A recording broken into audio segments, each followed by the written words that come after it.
Good evening, Randomania and Free Enterprise fans.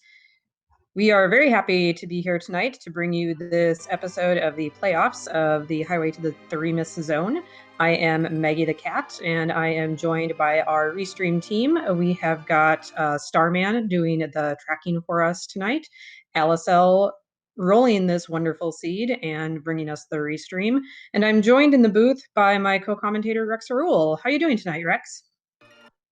I'm doing great, and I'm really looking forward to this race. We're taking a look at two runners in the top 16 of the playoffs here. We've got slippery42 versus xPankraz. This is going to be their second meeting here in the Darkest Crystal bracket. The first meeting between these two, Pankraz was able to take the win. So if Pankraz wins, he gets to go ahead and proceed and play against the winner of the Penguinator back Shinobi match. Slippery needs to win to stay in this tournament at this point, so it's going to be a big race for both of our runners. Yeah, absolutely. We've got the two runners here from the Darkness Crystal division facing off against each other. Seed 7 Pankraz and Seed 16 slippery42. Should be a very good race. We've got looking at our objectives tonight. Besides the standard forage objective, we're going to need to raise the big whale, return the pan to Young's wife, and destroy the super cannon. We need to complete 3 of those 4 objectives. So kind of an assortment. Moon, not exactly required, but Darkness Crystal is, of course, required to raise that big whale. So kind of a nice assortment of underground and potentially Moon or Darkness Crystal requirement there. And none of the objectives are free in and of themselves. All of them will be requiring a key, at least one key item in order to complete. So we're going to need the Darkest Crystal, the Pan, or the Tower Key in order to complete the objectives 2 through 4. And of course, number 1, you always need the Legend Sword of the Adamant. In addition, objectives 1, 3, and 4 will also require a way to get underground, either the hook or the magma key. So we've got a bit of a hunt going on with these objectives. And we do see our starting character here is Edward. With the flag set that we play on now that we have entered into the table set and beyond, we have it set so that once a character is in your party, they cannot be dismissed. So this beginning character is required. You cannot dismiss this starting character. So the starting Edward is going to stay with them for the duration of their seed. The runner's also getting a couple of bits of info right at the start. They get the twin harp as the item, so hopefully that means we're going to be able to see some music. That's what the crowd always likes to see. But in addition, there's a Cecil that's available, so if we do complete objective number 1, there's an Excalibur awaiting a possible Cecil in the party.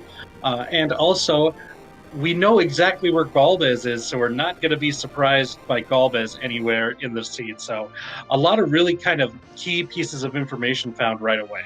Yeah, kind of a hype start, to be honest. I know Cecil and Edward are not always the favorites to see right out the gate. Cecil starting as a Dark Knight is not very powerful, and then Edward not having the spoon flag enabled is also not very powerful. But I think just the combination of everything here is very interesting and very informative, as you said. Now we do see divergence immediately as Slippery decides to do some looting here in Baron, checking the character there, while Pankraz goes directly to Mysidia, finds another Edward and a Rosa.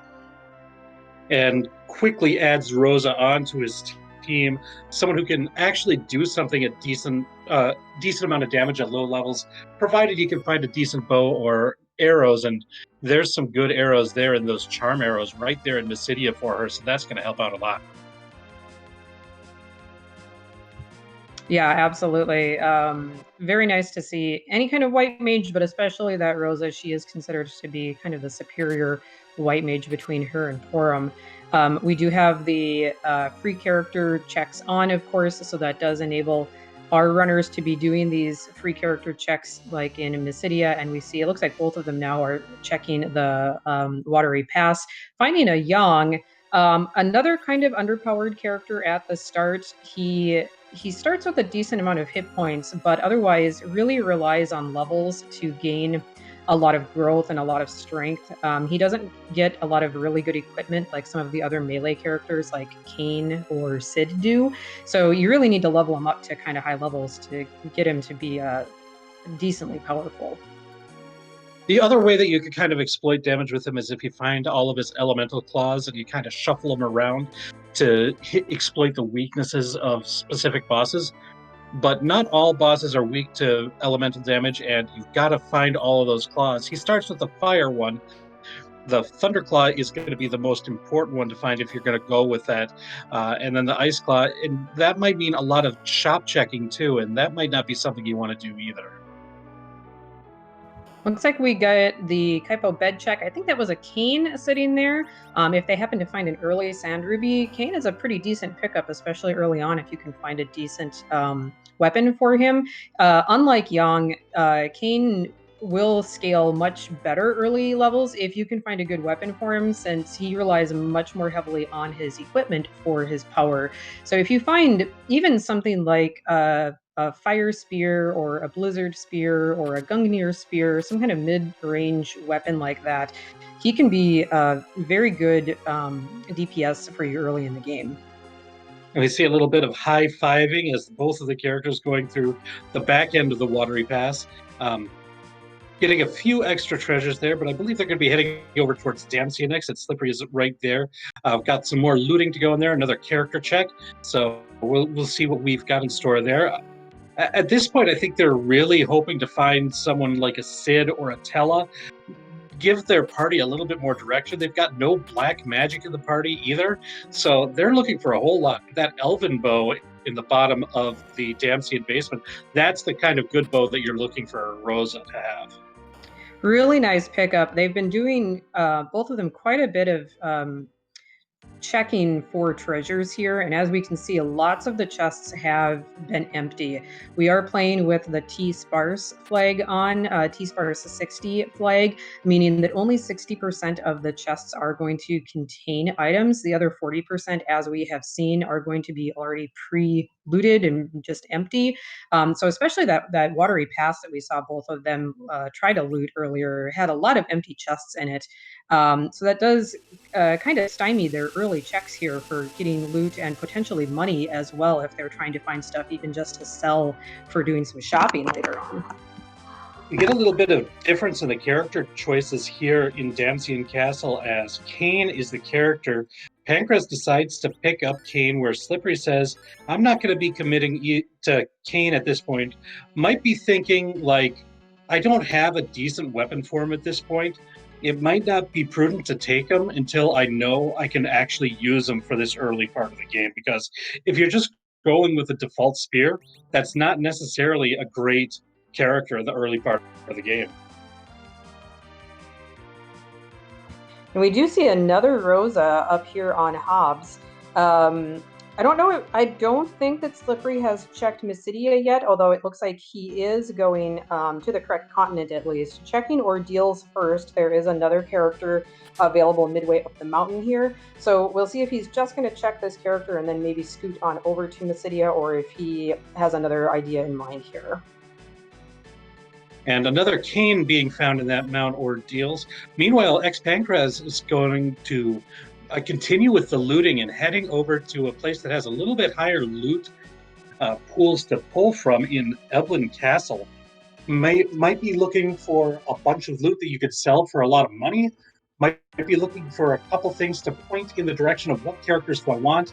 Pankraz did pick up that Kain, so might be looking to find a Gungnir or Dragoon Spear in here, or if really lucky, something like a defense sword. Did see that Pankraz pulled out a crystal armor out of one of the chests.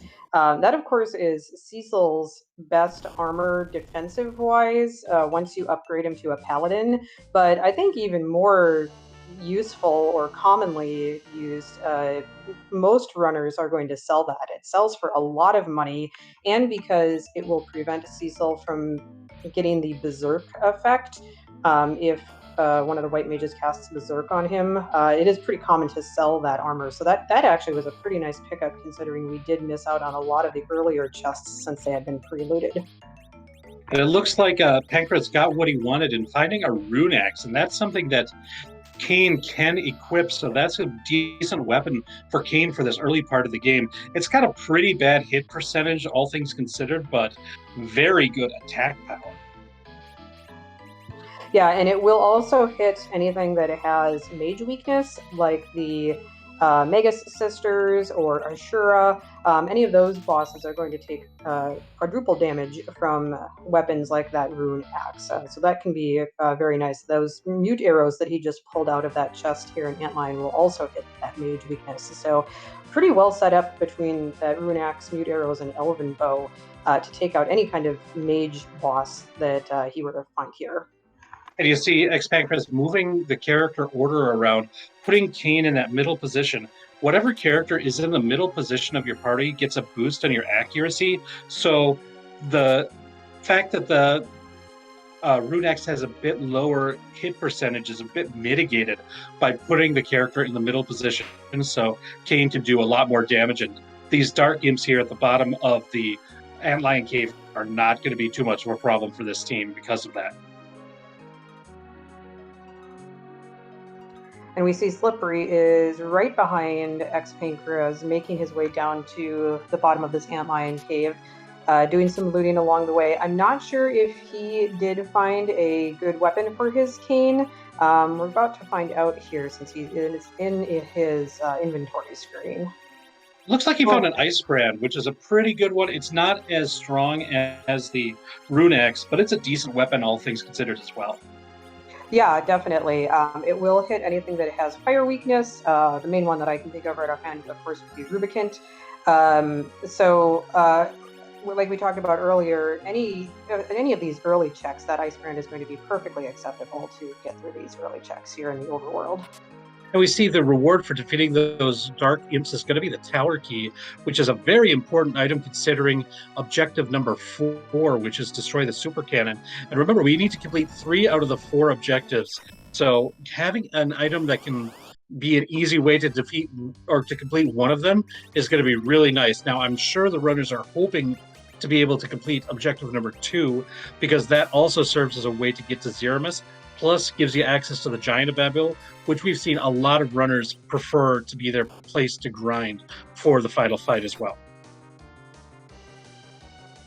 Yeah, so nice little pickup there. Not immediate progress, since we do need to find a way to get underground in order to utilize that tower key. And we are going to need either a magma key or a hook in order to get that underground access. But I'm sure that as soon as they get that underground access, utilizing that tower key is going to be one of their first checks. The super cannon boss is one of the easiest bosses in the game, honestly. So it's not going to be a very difficult check once they get underground, even if their levels are not very high at that point. Pankraz went up to Mount Hob, saw that Rosa and the evil wall, and thought about giving it a shot, but ran into a little bit of trouble during the fight, took a reset. Looks like might be giving it another shot here. We'll see about that just shortly. He might be doing it just for a little bit of XP early on. That spot does give decent XP for the early levels here, and certainly Kane and Rosa, well, and Edward too, but Kane and Rosa being your main damage dealers right now are going to benefit from the extra levels. And Evil Wall is definitely no slouch. That's a nasty boss, so it's nice to see it in an early spot like this, but with a low-level party, it can definitely still give you trouble. Yeah, it was hitting Rosa pretty hard the first time around. We see a little bit of more healing going into place before refighting this one, and now going to be going to jump. The danger of using jump at this point of the game is the squishier characters will be hit a lot more often. The upside is you get a higher hit percentage, a lot more damage. So it's a trade-off, and looks like that's going to be the trade-off that Pankraz is going to roll with here. Yeah, he also did put his Rosa and Edward in the back row, which previously I think he just had them in their default positioning which everybody was in the front row, so they were taking that full damage. So after that little bit of rearranging and replanning, this fight gets through it pretty quickly. It looks like he did dismiss the Rosa that he had gotten, so he might just be deciding to bank her and just doing this for the XP, maybe the chest checks here, but very nicely done to get through that fight. Meanwhile, Slippery has forgone the Mount Hobbs fight and has decided to head on over to Fabul, where he finds Plague in the Fabul defense position. This is kind of a sneaky, difficult fight here because the usual strategy, like kind of the default strategy of defeating Plague, is to knock out one of your characters and then resurrect them. So then Plague will use the count again, but you don't have a lot of attacks to do it. Only 3 characters. Yeah, it's going to be a long fight, is what I'm saying. Yeah, it's difficult to pull this strategy off with just a party of 3. It's much easier to do with a full party and maybe some more powerful attacks that you can use. We saw that he tried to KO his Edward with his Edward, but Edward with the starting harp was even on against himself was only doing like 10 points of damage. So had to take a couple of swings against Edward just to KO him that first time. The other factor is the countdown is pretty fast right now, and that's also a factor of having only 3 party members. The way that timing and turns work in Final Fantasy IV, there's fewer turns for your team if you have fewer team members. So, yeah, that was tough on Slippery. We'll see if things fare better for Pankraz. Having that extra damage from the Rune Axe seems to really help there. That, and it looks like Pankraz also had some J items. I saw him throw at least one vampire that did around 400 or 500 damage, and that really helps against these early spots. Right, that extra early looting, like going to those other places like the Eblin Castle check that we saw, seems to have really paid off so far in the early stage of this race for Pankraz. But Slippery is still determined, going right back into that Plague fight, and hopefully will be better situated to do this this time around. Slippery did lower his battle speed going back into this, so that might help a little bit as well. Pankraz did pick up the Legend Sword from the King of Fabul here for completing the Fabul defense. So that's 1/2 of that number 1 objective of having Fabul forge the Legend Sword with the Adamant. So again, not a direct progression. Still need to find a way underground, but once he does have that underground access, he's just another step closer to getting those objectives completed. If this ends up being a hook seed, this could be a pretty difficult team to try to complete a hook route with what we found so far. They might get bailed out if it's a hook route if there's a good black mage available in the Eblin Cave position, but this is looking a little bit dicey right now. I know that Slippery took a peek. I missed. Did you see the character that was available in Baron Inn? I know that Slippery checked it, and I missed as well what character was sitting there. I don't think it was a Tella, but it may have been a twin. I'm not entirely sure. It looks like our tracker is confirming it's Yang. Okay, so it's a character that we've already seen. So yeah, I think a hook route would be quite a challenge here. Our runners would be very relieved, I think, if they find a magma key with the characters that they have available right now, especially with the equipment that we found. I mean, the Rune Axe helps, but that's not an elite weapon for Kain by any means. It's a decent weapon, but it's not a great weapon. Yeah, and it's definitely helped Pankraz get through these early checks, but the hook route is not an early check. It is a way to get underground, but if you're playing the vanilla game, it's not an early check. It's actually a check that happens probably about 2/3 of the way. It's canonically it would be like 2/3 of the way through the game or so. So by the time you do it, if you're playing free enterprise, you're usually kind of under leveled for that particular spot. Pankraz reset out of that blue robe. We didn't see if it was a water hag or an alt gauntlet in the first position up there on Mount Ordeals, but that's still going to be in the back of Pankraz's mind now, that the alt gauntlet might be available there. Slippery, meanwhile, did get through that plague fight very nicely done, managing his party and getting the life potions up in a timely fashion to keep someone alive at all times, to keep the count going. Gets the legend sword as a reward. So we'll see what our runners decide to do. Pankraz landed outside Baron, but now it looks like he's doing some maybe some extra looting and some shopping. Maybe looking Yeah, for something in particular. yeah, it looks like we're in shopping percent. It might just be the basics, life potions. Looks like going into shops might be looking for something like a dancing dagger for Edward as well to make him a bit more useful.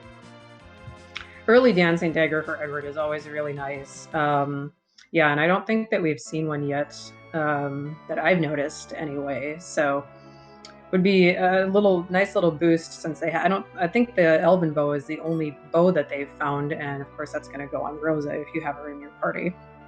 Well, maybe he did buy a power staff, which is something that Rosa can use. So then you can slide that elven bow on over to Edward, and so then that can up the offensive capability of the team a bit as well. Oh yeah, power staff kind of an underused item. Don't see it in play very often, but yeah, Rosa, especially since she's already back road glitch, since she had the bow on already, she can bonk pretty hard with that. Yeah, it's got a decent boost to strength, and so it's something that you can get some extra attack multipliers on her. It's not something that's going to be great unless you can combine it with some equipment like maybe a bandana and a power shirt. If you want to use it later in the game, but for the early part of it, even without any of that other stuff, it's a pretty useful weapon for her. Or even like Porum or Tella can use it pretty effectively as well if you need them to, bust some heads. So Pankers looks like he maybe just wanted to get some extra loot here, some extra equipment before attempting whatever this boss is on Ordeals. We're about to find out since he did climb back up the mountain and is about to face this blue robe and give us a little peek and see what we've got waiting for us here.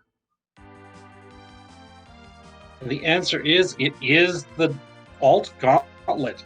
So I wonder if maybe Pancras got like just a split second seeing, and we didn't see it on the stream, but because it looks like he bought a bunch of Thor rages, and it looks like that's what he's planning on spamming to get through this. That's kind of a smart strategy. It's a pretty cheap item, and it hits all the opponents, and nothing here absorbs lightning. So I think that's a pretty smart way to try to get through an alt gauntlet in a place like this. And Thor rages are useful anyway. It's nice to have a stack of them in case you run into Kanyatso later on. So not a waste to buy them, or if you have some left over. And meanwhile, Slippery has decided to do the Baron in fights first. Leviathan in the first spot is not going to be too tough. But the problem is it always opens with that big wave, which knocks out 25% of your hit points, and you're going to have to roll that into the second fight, which is a Lunar Sparkle, and it looks like we've got both of the noodles right next to each other as Ogopogo is the second fight. Double nope noodle here, and Ogopogo in the tougher of the two spots. So this could be a little bit tricky. This Ogopogo's two big waves, of course, is going to take off 50% damage, and then he's probably going to hit pretty hard here too in this spot. Yeah, the physical attack is pretty strong here. The lucky thing is this spot is a very slow spot, all things considered. So you get a little bit of protection there, a little bit of recovery time. Rosa's got that cure too to help shore up after the big waves. The physical attacks are going to hurt. That is true, but you should have enough time to recover from those physical attacks as well. Yeah, we see Edward taking a solid 400 hit point hit there from that first, but all of his whole party, Slippery's whole party, got like two full actions, 2.5 full actions in here before that first attack came in. But it still looks like he's deciding to take a reset and maybe we'll see what he does. He's getting back in the Enterprise, so maybe he's gonna try something else, or maybe go look for some items before he tries that check again here. I think that might be a bit of the having 3 characters is a little rough because you do have to recover after every time Okapoko knocks one of your characters out. And so you might be getting 1, maybe 0 actions to attack them because recovery, you might have to use life 1 or a life potion, followed by a heal because if the big wave is coming, the big wave will just knock them out again after you just use a life potion. So you're not getting a whole lot of actual damage in when 2 of the characters are recovering from the 1 character that got knocked out. So it's kind of rough like that, and so decided to go where Pankraz is going to be fighting that alt gauntlet. Meanwhile, Pankraz got through that, is now playing Dark Elf in the vanilla Mylon Z spot. If our runners can get through this gauntlet, Pankraz of course did, if Slippery can as well, that will definitely help them with that Pogo that's waiting for them in the Baron Inn, since this alt gauntlet gives a decent amount of XP. We see that I saw that Pankraz's party was close to level 20 by the time he got through it. So the extra levels and hit points that'll gain them will definitely help getting through the rest of the early checks here. Without a doubt, that alt gauntlet in most spots of the game gives better experience than whatever boss would be there instead. So it's a boon for experience purposes, but a bane when it comes to time. Yeah, it's a nice little mini grind.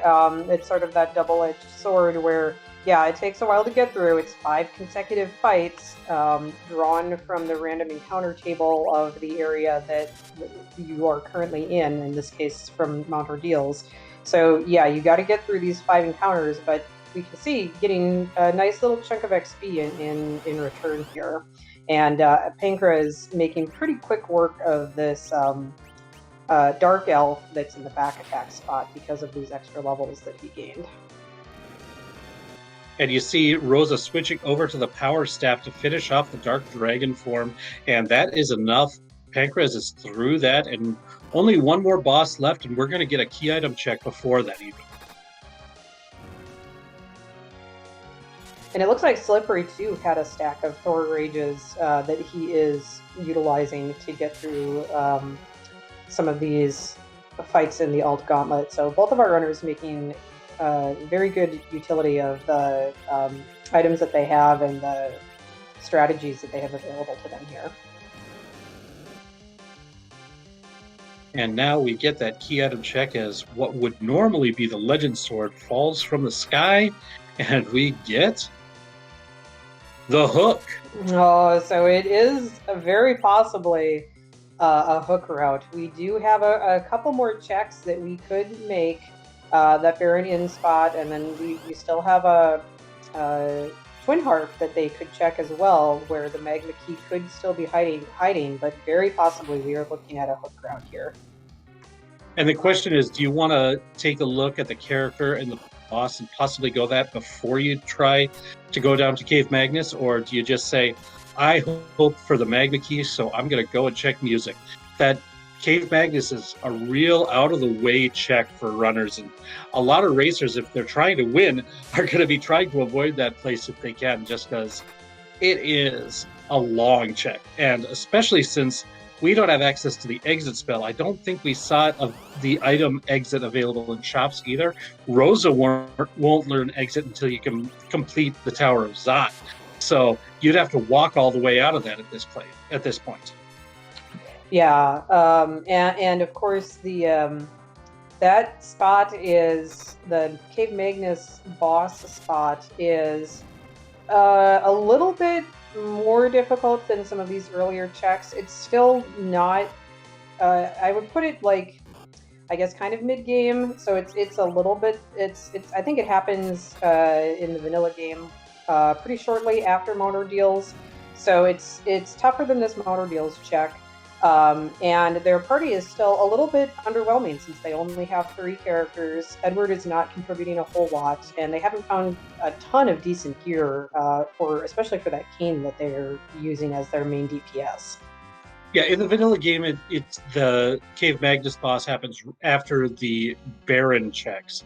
So it would be like after the Kanazo fight, you head up to Matoria and then up to Cave Magnus. So that's kind of where it's at. So um, it'll be interesting to see if they go there. But the the fact that we don't have we're not relying on black magic to deal damage might point our runners more in that direction because that places notoriously high magic defense.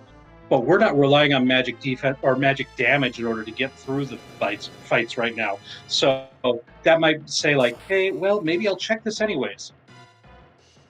Yeah, that's very true. If they did have a more mage heavy party, definitely would maybe hesitate a little bit more to go check that. But it does look like Pankraz is deciding to do this Baron in check. If he can get through it, this is a pretty quick check. Just the 2 bosses here. Not really much of a cutscene, no dungeon to go through. Just has to get through this Ogopogo. So hopefully with the levels that he gained up on Mount Ordeals, he will fare a little bit better than Slippery did before he did that kind of mini grind on the Alt Gauntlet. And his Rosa gained enough levels to learn the Mighty Berserk spell. However, still getting one shot by those physical attacks from Ogopogo. So that's going to be the real big challenge of getting through this is surviving the physical attacks. Because the Berserk on Kane is going to be the most efficient way of dealing damage at this point. It's just very dangerous.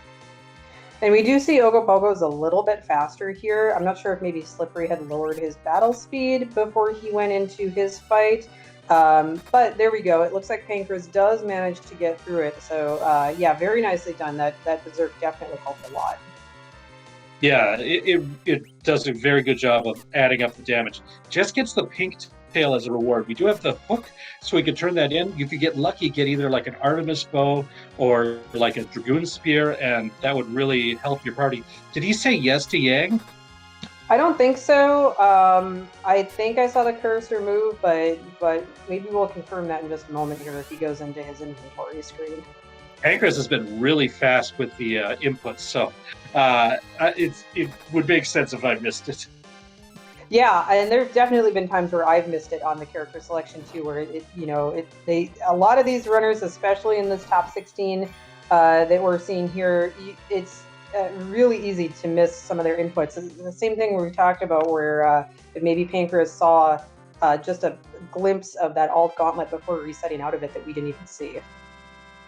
And going through one of the other ways that you might be able to get a cheeky magma key, going to check a couple of these early boss spots to see if there is a D mist available. Not there in the mist cave, so just a reset out of there. No mist dragon there. Gonna go ahead and turn in this pink tail and see what the treasure is. Meanwhile, Slippery has gotten through the first 2 bosses here on Ordeals and is about to be rewarded with his pink tail. His hook. Meanwhile, Pankraz turns the pink tail in and is definitely rewarded with that Avenger. Yeah, maybe Kane's best weapon, except in a couple places where you really don't want to use the fight command a lot. But it gives auto berserk to the character, and we had just mentioned that that's the most efficient way to deal the damage at this point. So, bolstered by that, it looks like Pankraz is going to at least check the shops and the character. Oh no, just dropping off the hovercraft by Evelyn. I got faked out once again. Yeah, our runners tend to do that. They'll land somewhere, or they'll drop off, or maybe they do safety saves a lot so that they can save scum somewhere, and you'll think that they're going to be making a check, and nope, then they'll just do the save, and then they'll get right back in their enterprise and go do something else. So it looks like Pankraz is actually filling out his party a little bit more. He went and picked up another cane from the Tower of Wishes. Now that he has one really good weapon and one pretty good weapon, he's maybe thinking that he's going to go with a more melee heavy party here. And that's not something that we've seen a lot in these table flags, relying on physical damage. The runners tend to prefer magical damage, but we haven't seen black magic at all, not even Tella. And he's not even very good at dealing damage through black magic. But when we don't have Tella, we don't have Rydia, we don't have Palom, you've got to rely on something else to deal the damage to beat these bosses. And an Avenger Kane and a Runax Kane, they can do damage. Yeah, that's for sure. And very, decent chance that we're going to find another decent weapon along the way here. It looks like Pankraz was planning on doing some more looting. He did check the chests in the first area of the cave here, and it got faked out again by the open chests. So, this is another kind of heavily weighted spot for treasures, so we might still find another good weapon along the way here. And indeed, Pankraz is looting this Evelyn cave right now. We did find dwarf axes in the shop here. That is a way that you can put the back row glitch on Kane. In fact, the only weapon that you can do that with, if you're not using kind of weird other stealing strategies and everything like that. Normally, the only way to get that back row glitch on Kane is with the dwarf axe, because that does have the back row bit. I don't think Kane's going to be spending a ton of time in the back row. I guess he could be. You could just make Edward a bit of a sacrificial lamb and put him in the front row and keep your Kanes a little bit safer by putting him in the back row at this point as well. We'll see what Pankraz decides to do with it, but that's an option that he's got available to him at this point. Yeah, for sure. It looks like Pankraz did find the one trap. There's one trapped chest here in Cave Eblin. Decided to reset out of it. Didn't want to have anything to do with these stalemen. That can be a pretty nasty fight, so I don't blame him for not trying to take that fight. And now is doing the rest of this looting. Gets some pretty decent equipment. That diamond ring is pretty okay for Rosa. I don't think he's found any better equipment for her arm spot. It looks like we've got a vanilla edge, so that's going to be a decent character. Another physical damage, but we'll see if Pankraz wants to commit the last party spot to edge here. We also see that the boss of the Rubicante spot is the very annoying CPU fight. It shouldn't be a really difficult fight, but it's going to be a long one to get through no matter what. Yeah, I think it's going to be a little bit easier with a physical heavy party. So if he decides to take that edge, it looks like he is. He might have a little bit of an easier time as opposed to if he had a bunch of mages. So he is exiting out here. I wonder if he's now going to got that edge, got a pretty physical heavy party. He might decide to go check the twin harp now instead of diving all the way down the hook route. I think that makes sense. We've got a team that's really well suited to do a physical spot like Cave Magnus. So might be doing there because might want to avoid fighting that CPU if possible as well. Oh, must have taken a mental note or maybe notated down that there was a boomerang available there in Silvera, which is very nice to back row glitch edge. So now he can back row his entire party. So he can just configure them however he wants to, depending on the situation or what the boss he's going to fight is. It's also interesting because for a fight like the CPU, even if you've got characters in the front row, if they have been back row glitched, they can do full damage to enemies that are in the back row. And the CPU itself is a back row because if you don't knock out both of the attacker and the defender, then the CPU is considered a back row enemy and you only deal half damage to it.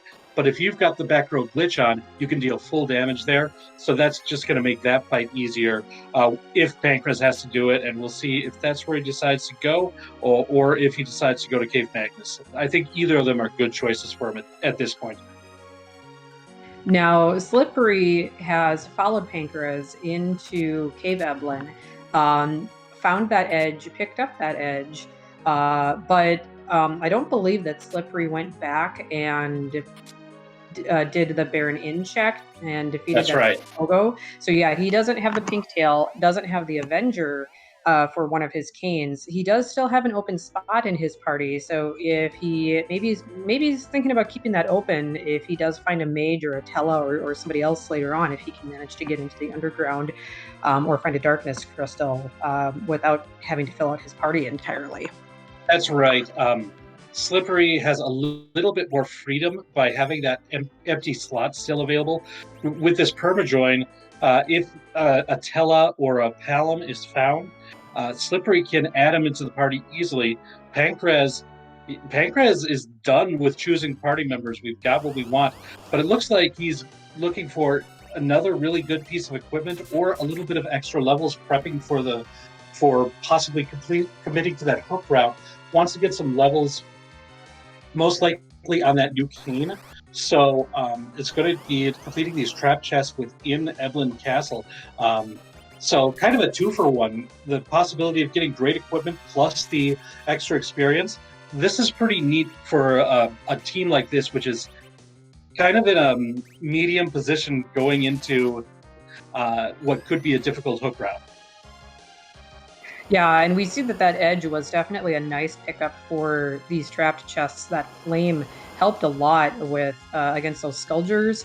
That fight, I think, is probably the toughest of the 3 trapped chest fights in here. Personally, I find it the toughest because there's just so many enemies. But that flame really nicely took those Skulgers out, and he was rewarded with a life staff, which is really nice for the Rosa that he's going to be using. Primarily as healing, at least later on in the seed here. Yeah, early in the seed, Rosa is probably going to be more of an archer, but late in the seed, that the amount of damage that can be done with the Cure 4 is very important. And we see Slippery, now that he did find that edge and has a little bit more power in his party, did decide to back out and go take his revenge on that Ogopogo. Is rewarded with that pink tail. We'll see if he decides to turn that in and get rewarded with the Avenger. It looks like Slippery is pondering Yang. Either that or his stream is frozen.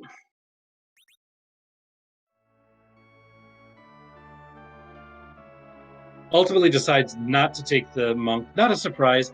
I think at this point, especially finding that edge in the Eblan Cave, it looks like Slippery wants to be very careful about who he decides to have in that 5th position in his party.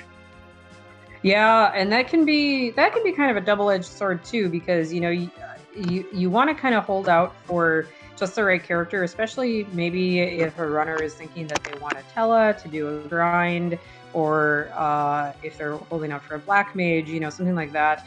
But if you wait for too long, then all of a sudden it's maybe too late to get them the levels that they're going to need. In order to do Zeromus or to be useful for the rest of the seed. So, but hopefully he'll be able to. He gets this Avenger here with Avenger, Kane, and Edge. Hopefully he'll not have too much trouble getting through this hook route and get to the underground at least. Pankraz in the second trap chest got an Artemis bow, getting lots of great equipment for Rosa here. Then gets the third trap chest, and we're about to see what he's rewarded with here. And it's another rune axe. So nothing great for his canes or edges, but some really good Rosa gear. Oh, and a longsword in the last untrapped chest. So that's really going to be beneficial for Edge. Yeah, so all in all, a pretty nice dive. Got some really good levels, some pretty decent equipment. The second rune axe can at least be sold if he doesn't want to hang on to it. So now it looks like, since he's right here, Pankraz is going to be diving down the hook route, whereas Slippery, we've got a little divergence because Slippery is going to give us music. Yeah, this is going to be great.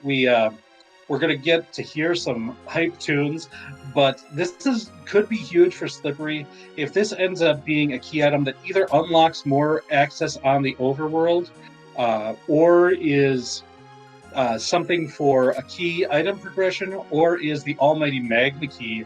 This could be really big Slippery. Plus, he just got a light sword, so that's going to be a lot of money in his pockets as well.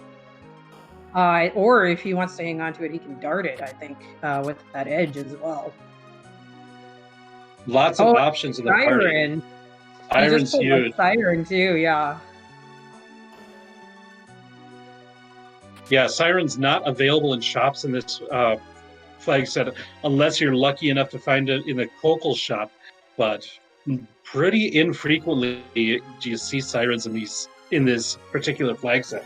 So that's going to be nice. You can use that in a key item or a key timing in order to get a certain character up to a certain experience point.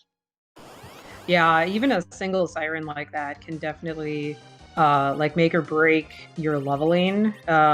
He could use it even just as soon as he gets to the underground, just to get a boost, to get enough levels to get through some of the underground checks. Or he could use it when he's getting ready for Zeromus to give him a boost, to get just enough levels for Zeromus. So yeah, just a single Siren can be very beneficial. But it looks like we are about to hear Spoony B's rockin' tunes. So we're going to be quiet for a little bit and let Edward do his thing.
All right, and we see the Karate Man being downed as the Teenage Mutant Ninja Turtles theme plays in the background. Just a Dragoon armor, so didn't pay off for Slippery like he hoped it would. Meanwhile, I think Pankraz picked up an hourglass in the Bad Ogre's chest, so that's a pretty nice pickup too. Another item that's a lot more rare now than it used to be. Yeah, so got some good items. That Dragoon armor is really nice for Kane. It offers protection against the three elements, fire, ice, and lightning, but not any kind of progression, of course. But here is a very interesting boss on Pankraz's screen. Yeah, it's one of the few times where you might not want to have that Avenger equipped, because once it turns into Mist, it's going to counter every fight with a Cold Mist. Now, the Cold Mist doesn't do a lot of damage. You're not really worried about that side of it. What you are worried about is the time that it takes to go through all the animations on that. So that's kind of the annoying part about this. But all things considered, it's really nice to know that you're going to get a key item check out of this boss as well.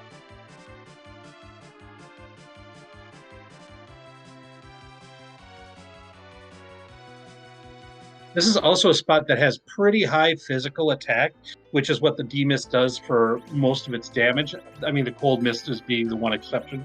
But its script is so specific that you can kind of predict, and if you can keep 4 characters alive, you're going to be fine. Yeah, it looks like Pankraz took the Avenger off of his one cane, because I don't see. Yeah, it looks like he's got rune axes on. So he do you? I can't even remember. Do you get to see the sprite before you actually go into the battle, or maybe he peeked it before he actually took the fight? So either way, that pretty good that he didn't have that Avenger on going into this fight, so that he didn't have to worry about that cold mist spam that you were talking about. I think he was just being cautious for having it, like, might have been knowing that he doesn't want it on for the CPU fight.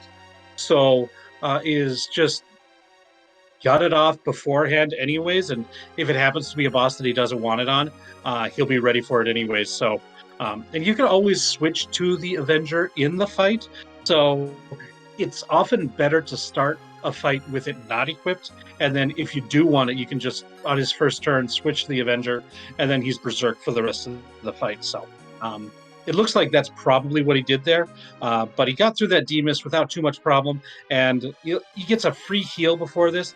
It looks like he's not going to go back and save. As I said, this is not going to be a dangerous fight, especially if you switch from, make sure that Rosa doesn't have that Artemis bow on, so that her cure spells can heal everybody efficiently. With that life staff, she can heal quite well at this point as well. Yeah, so pretty heads up play by Pankraz there, and actually pretty nice that he had gotten the second rune axe in this case from Eblan Castle, so that he had a decent weapon for both of his canes. Yeah, so this fight might take a little while to get through. I'm trying to think, does this spot have like 20,000 HP, something like that? So it's gonna take a little while to chew through all the HP in this spot, but the damage that Mazer does is just percentage based. It'll do 10% of your party's HP damage, and that Rosa should be able to cure that up without too much trouble. And it looks like might be alternating between the life staff and the Artemis bow, because you don't have to heal with her every turn. That 10% is low enough that you don't have to worry about that. And I was just thinking, Pankraz might have had those rune axes on the cane as default because he wanted them to hit the weakness on the Mad Ogres for that chest as well. So that might have been why it was there in the first place. But at any rate, it was fortuitous. Didn't have to worry about that in the Threemus fight. Got through that, no problem. Meanwhile, the Slippery is fighting those Mad Ogres as well. Not going to be too far behind Pankraz, which is nice. I think this fight, though, Pankraz's team is set up a little bit better by having that extra cane to just get through the damage a bit faster. Yeah, very good point. Mad Ogres are considered a mage type, so that rune axe, as we talked about, that hits mage type does do quad damage. As we see on Slippery side, doing upwards of like 2,500 damage against these ogres per swing when Kane is hitting them. Now, the Mad Ogres are still punching pretty hard. We see Kane go down there, unfortunately, but there's just the one left, so he shouldn't have too much trouble getting through the rest of this fight while Pankraz continues to chip away at this CPU. The other thing that might be an advantage for Pankraz in this CPU fight is the fact that he did that all the trap chests in the Eblan Castle, so that gives a bit more experience for his team. It's kind of mitigated by Slippery doing the Magnus check, but having all that equipment like the Artemis bow and the life staff in particular that Pankraz was able to get out of that might be an advantage in this fight, just because Rosa can contribute in both the healing and the damage dealing sides of it as well.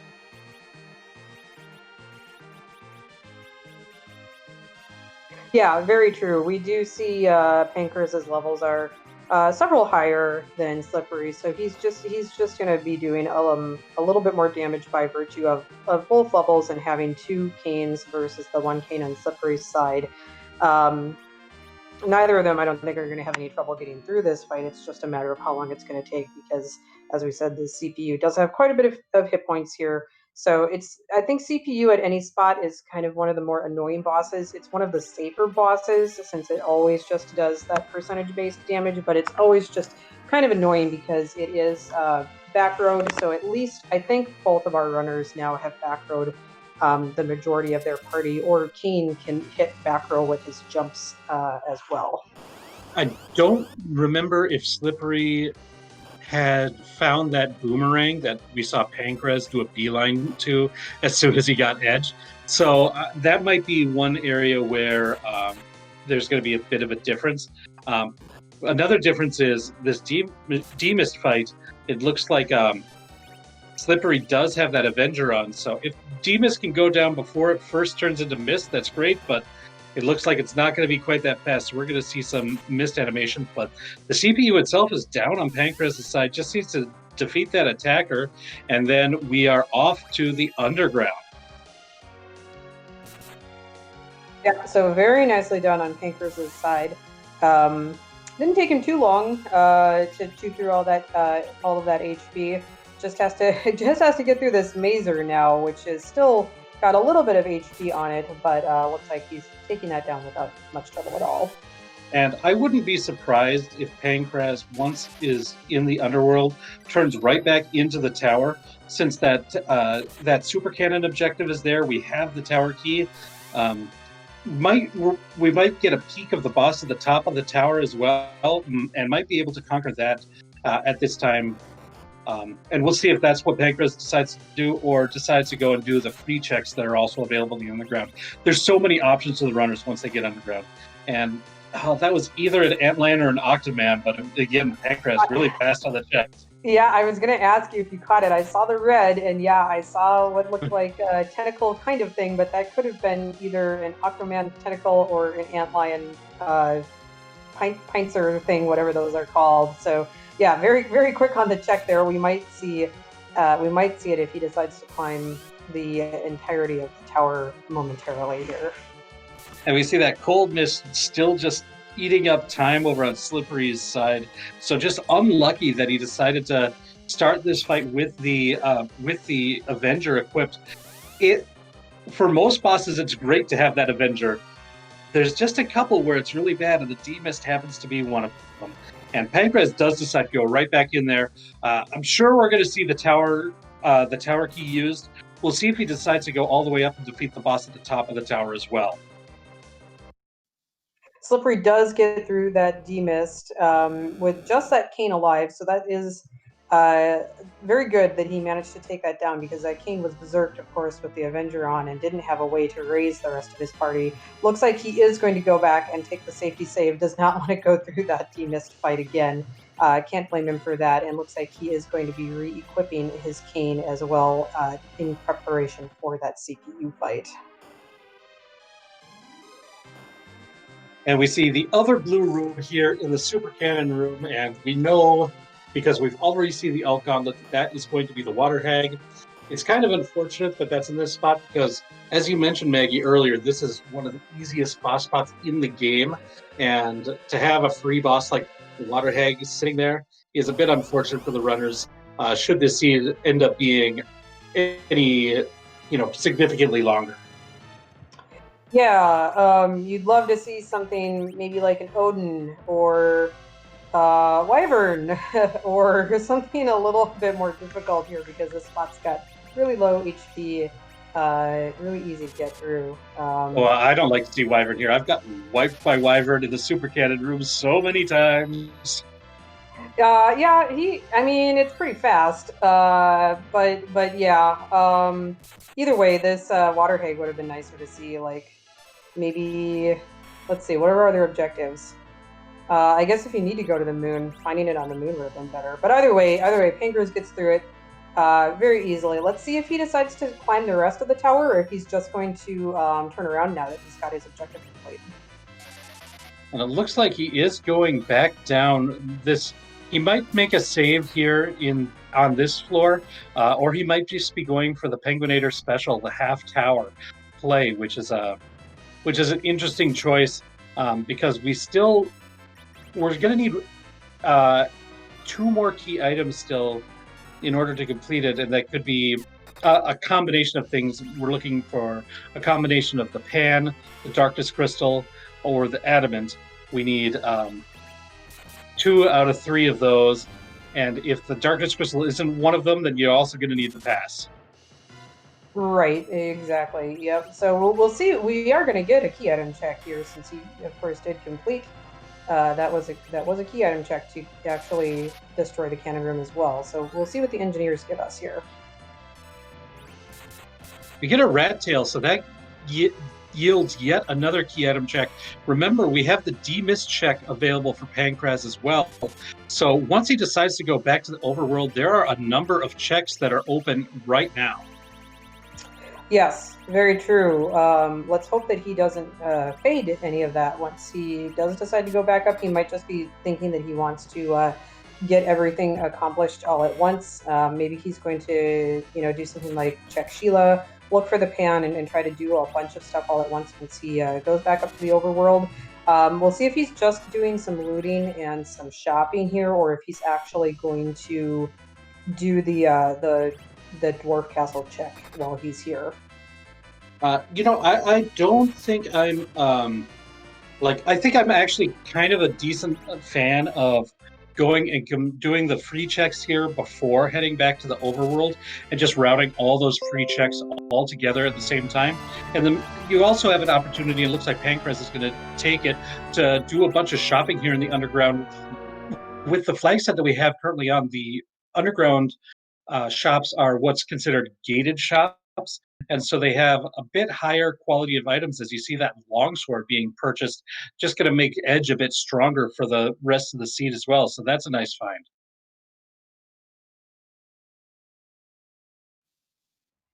I see a job dwarf check. Was that something about solid waste disposal man or something about that?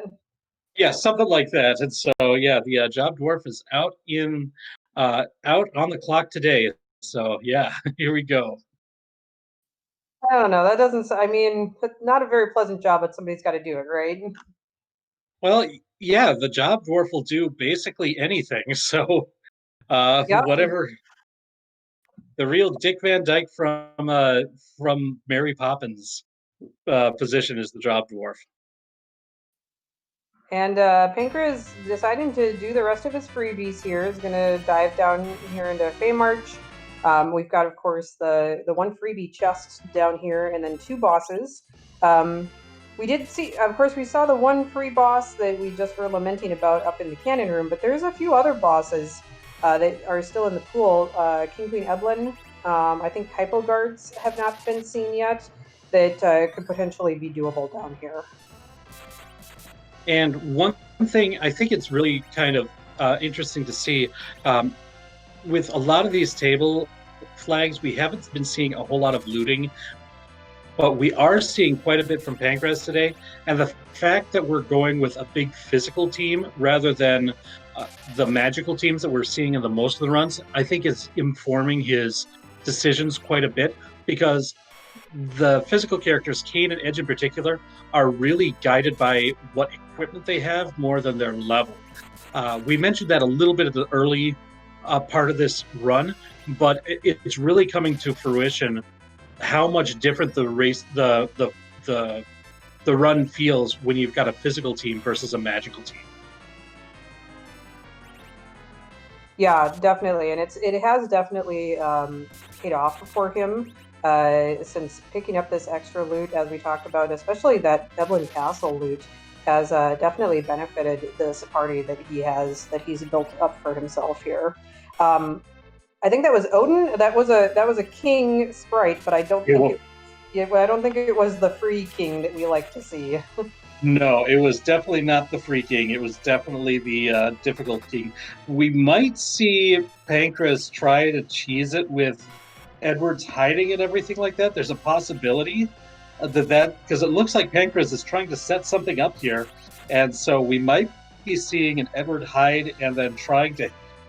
There's a brief window after the third time Odin raises his sword where if you can hit him with a lightning spell, it'll be a one-hit KO. And if you have Edward hide until exactly the right moment, you might be able to get it off. And it looks like Pankraz is going to try for that. By resurrecting the Edward, that's what I think he's trying to do here. And we'll see if this is successful, because if so, this could be huge. This is a very precise strategy. Like, the timing on this is very precise. So, Odin is just like, nah. Takes that Edward out, but he's gonna try to raise him and get this done anyway. So I hope that he can get the timing on this down correctly, because the timing on this is very finicky. That's for sure. This blink is going to make it so that Edward's going to get the hide off. The silk web is going to make it so that the timing is going to be easier. But we'll see if this ends up being like the darkness crystal. This could be huge for Pankraz if this works.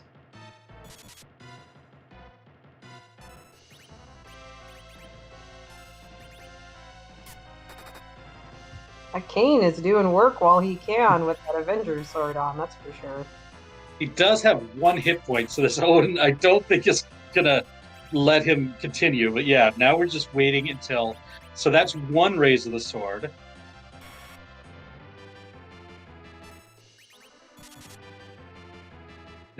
Or the second Odin, because there's no characters there, you don't see it. But now it's the time, and if we can get that Thor rage off. Oh, I think we might got it. I think he got it. Yeah. Oh, very nice. Odin. Done. Well played there, Pankraz, showing off that strat. Everything went perfectly to get that done, and he's rewarded just with a crystal shield. So. Oh wow! I mean, that was so nicely executed, though. You so rarely see that. The timing on it is so precise. If you wait until Odin raises his sword before queuing up the Thor rage, it's usually too late. And I know personally that's the trap that I've fallen into. You have to usually queue it up just a moment before the sword goes up. So when he used it, that timing was just perfect. It was very nicely done. It's like everything in the preparation for that was right. We saw the battle speed be adjusted. We saw the dwarf axe being used on Kane for agility manipulation.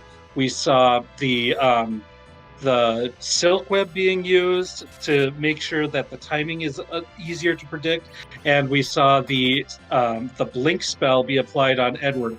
All of that went in there to make that work properly. It is not an easy strat to pull off, but it is really cool that we saw it, even if it didn't really pan out for Pankraz this time. Yeah. It's one of those things where it's like, I think I could give this a try. If it works, that's great. If not, and we saw the reset, and the reset is because at this point, Pankraz is planning on using Edward as his anchor throughout the rest of the seed. At least that's my guess. So he doesn't want to gain experience levels if he doesn't have to. The other characters would benefit from the experience, but not Edward, so the reset is more safe there. Plus, you keep an extra silk web in your inventory, so there's a couple reasons for doing the reset instead of taking the experience there. Oh, but that's a huge pickup. Yeah, so we've got a lot of action happening all at once here. First of all, Slippery is through the hook route, has defeated CPU, and is going to be joining Pankraz in exploring the underground. And Pankraz, now coming back up to the overworld, does not forget about this D-Mist and is rewarded with the Adamant. And that he has the Legend Sword, so now he will be able to complete objective number 1 and have Kokol forge the two of them together. Yeah, that is wonderful for Pankraz. In really good shape here. And for Slippery, we kind of saw the effects of what I mentioned a little bit earlier. The fact that Pankraz's team, with the extra cane and the extra looting that he did beforehand, was just more equipped to be able to defeat that CPU faster. Slippery wasn't in any danger in that fight, and he handled it well with his team. The problem is he just didn't have as much damage output to get through it faster, so it took quite a bit of time in order to get there. So at this point, especially with where Pankraz was able to find that adamant, we're going to have to, for Slippery's sake, hope that he makes some checks that Pankraz didn't and can stumble upon something like the darkness crystal or the pan. So that's kind of what we need for Slippery right now. So Slippery is deciding to immediately dive down into Feymarch. Does have the tower key, so he can go up and do that cannon room check that is part of his objectives at any time.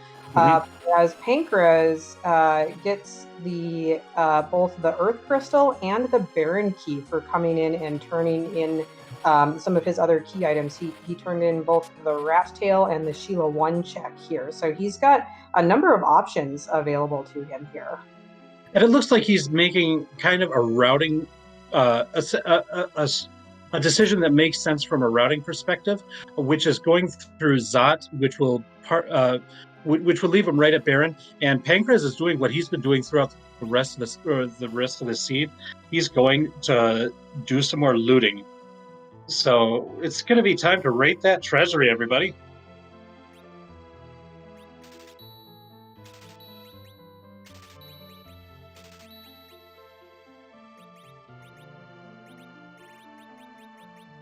Looks like first we need to empty out our inventory. We're playing with inventory boss first, though.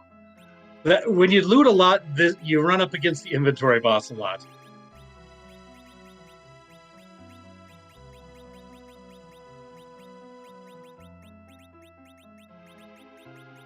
Gugner Spear, Full Moon, Sork Robe. It's pretty decent. It's not great, but it's pretty decent. Yeah, our tracker Starman says 5 out of 10. I think that's pretty fair. Yeah, I was going to say maybe 6 out of 10. The Gungnir Spear is an upgrade for the one Kane who is still using the Rune Axe, and then the Sorcerer Robe definitely going to be nice. I don't think Rosa has a white shirt or anything like that on, so that's an upgrade for her. I think there was another Strength Ring in there, so Yeah. That's pretty nice. So yeah, I mean, you know, nothing great, but a few little upgrades. Well, now this is interesting. This is going to save Slippery some time as Pancraz is deciding to go through the music check, which we had seen Slippery already do, and we know that this is just like I think it was a crystal shield, something like that. Yeah, it was some piece of like decent equipment, but nothing phenomenal. Well, it was a dragoon armor, I believe. Oh yeah. So Yeah. Pancraz is not going to be pleased with that, but is routing everything together. This is like a very common routing decision when you've got this available to do Cave Magnus into Zot, into Baron. All of that just kind of flows into each other naturally. You have fewer times that you have to go into the airship and fly around and everything like that. It's just a little bit of optimization on your routing. And we see Slippery is taking this Odin fight as well. Now, I didn't see if he set up his party in a similar fashion, or his Edward mainly, that Pancraz does, but he is starting off with the Silk Web. So we'll see if he is going to attempt the same strategy here. I don't know that he would be able to get through it with just brute force in any other way with this party.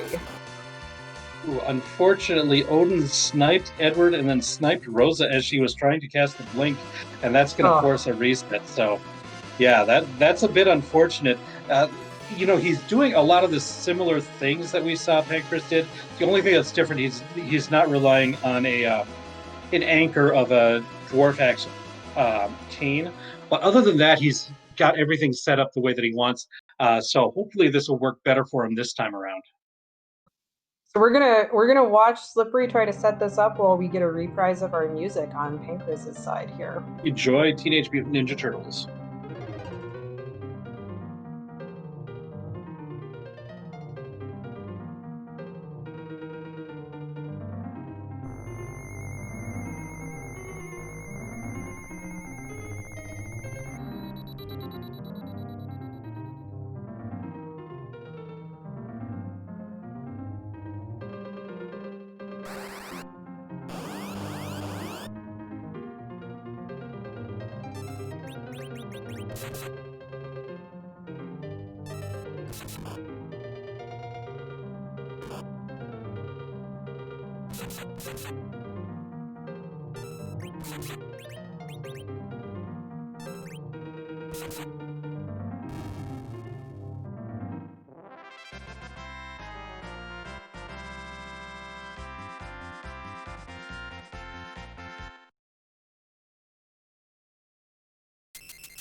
All right. Do we see Slippery also able to thunder strike the Odin?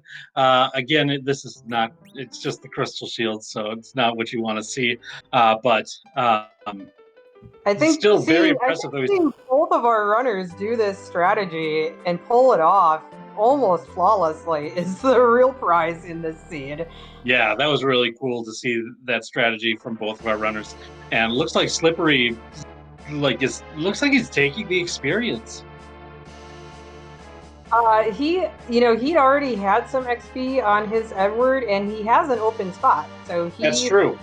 even if he just decides to go to the Tower of Wishes right before his Z fight and pick up a base level, I don't know who's available, Young, whoever, as his anchor, he has that as an option right now.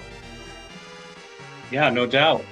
So it looks like the next place to check is going to be Sylph Cave for Slippery. Going to set up the Sheila 1, or is going to, pump fake me out because that's what runners do to me.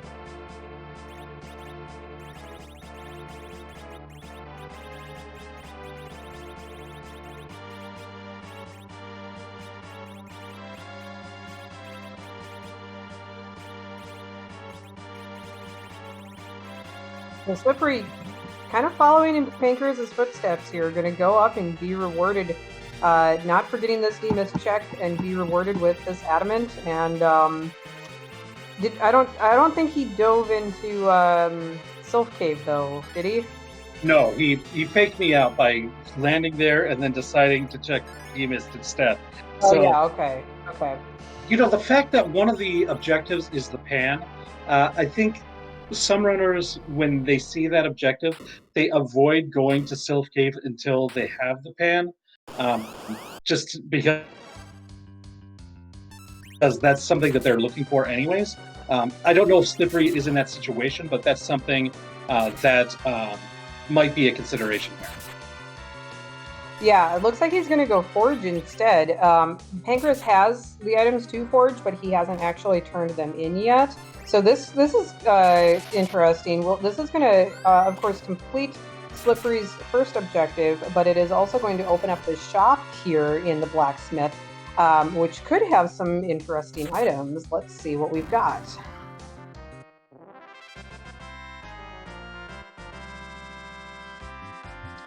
Well, the hourglasses and the sorcerer robe are pretty nice for Slippery. We know that there is a sorcerer robe available in the Troya treasury, but Slippery hasn't gotten the earth crystal yet. And then those hourglasses are very nice. Hourglass twos for anything, any kind of boss that does not have the boss bit on. Those can be used to stop those bosses. And we saw Pankraz take care of Kinazo in the Mega Sisters vanilla spot. But looks like there might be a little bit of a stream hiccup. We're going to hope to get Pankraz back up right away. Meanwhile, Slippery taking a heal here in the pot in Dwarf Castle. This is the place for free healing in the underground. And then we'll see if he decides to go to the tower. He still does have that objective 4 available to complete at this point, should he decide to go there. Well, it looks like it might be a Dwarf Castle check. Slippery still has that character position open. Might be hoping to find like a Tella here.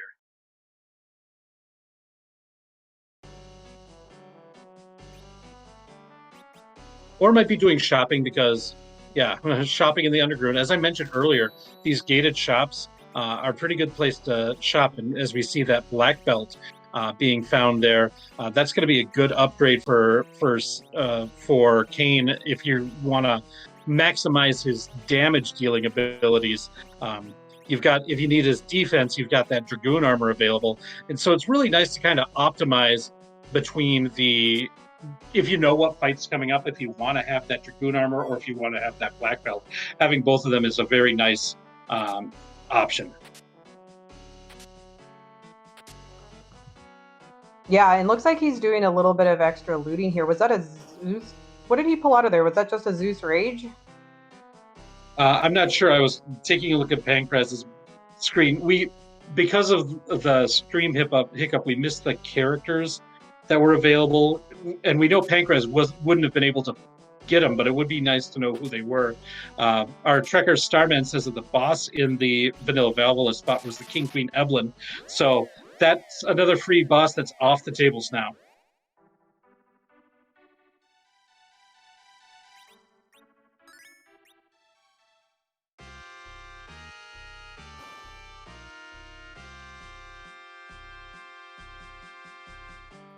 And it looks like Slippery. Yeah, go ahead. I think we were both going to say the same thing. Slippery's going to make that dive into Dwarf Castle. Looks like Bahamut's going to be the first boss here in the in the vanilla Calcabrina spot.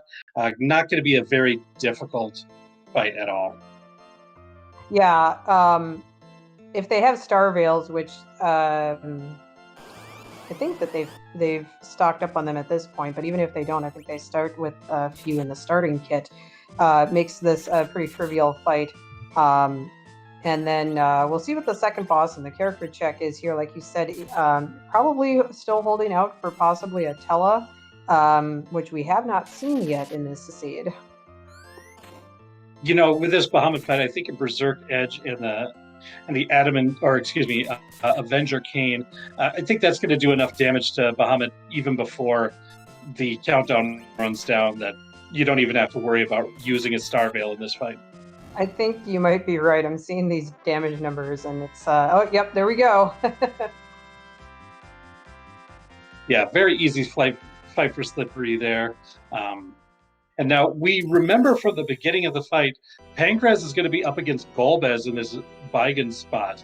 We're going to see if he decides to do any status effects beforehand, which is something that you sometimes see. Looks like not. It might be he did what I do in most of my runs and forget who that boss in that spot is. Or it might be that he's just confident enough to beat Golbez already. So we find Valvalis here in the back of Dwarf Castle, along with another Edward. So Slippery not taking that second Edward, gonna send him back to Mysidia for now. Still has that open spot in his party that he is patiently waiting for just the right character to fill that in with. Yeah, it might be the right character or the right anchor, depending. Because Slippery's got no problem leveling Edward at this point, so I think it's either going to be an anchor or a Tella. And Tella would also be the anchor as well as the ability to grind easier. Right, exactly. And of course, to note, we still don't have a darkness crystal. So even if Slippery finds a Tella, still has to find a darkness crystal if he is wanting to do something like the D machine grind. Well, we'll see if that's what we get right here, because we're about to get a key item check for Slippery completing the Dwarf Castle. And Luca, around her neck this time, is wearing just a lunar staff. Yep, so Luca's choice of ornaments to wear as necklace jewelry continues to expand. That's a nice piece of equipment for Rosa, which we know Pankraz found a life staff, but I think that was in Dwarf Castle, and I don't think Slippery found that. So that lunar staff is probably an upgrade for his Rosa. I believe the life staff was in a trap chest in Evelyn Castle, which Slippery. I don't think Slippery's been to Evelyn at all. So is that not what I said? That's what I was thinking, but I don't think I said that. I'm sorry. You said dwarf, but yeah, that's okay. Wrong castle. Oh, and Pankraz is getting wyverned here. Can he get the Star Veil off? It looks like he's going to be able to get one off, so that'll be nice. One Star Veil is generally all you need. More of them are nice, but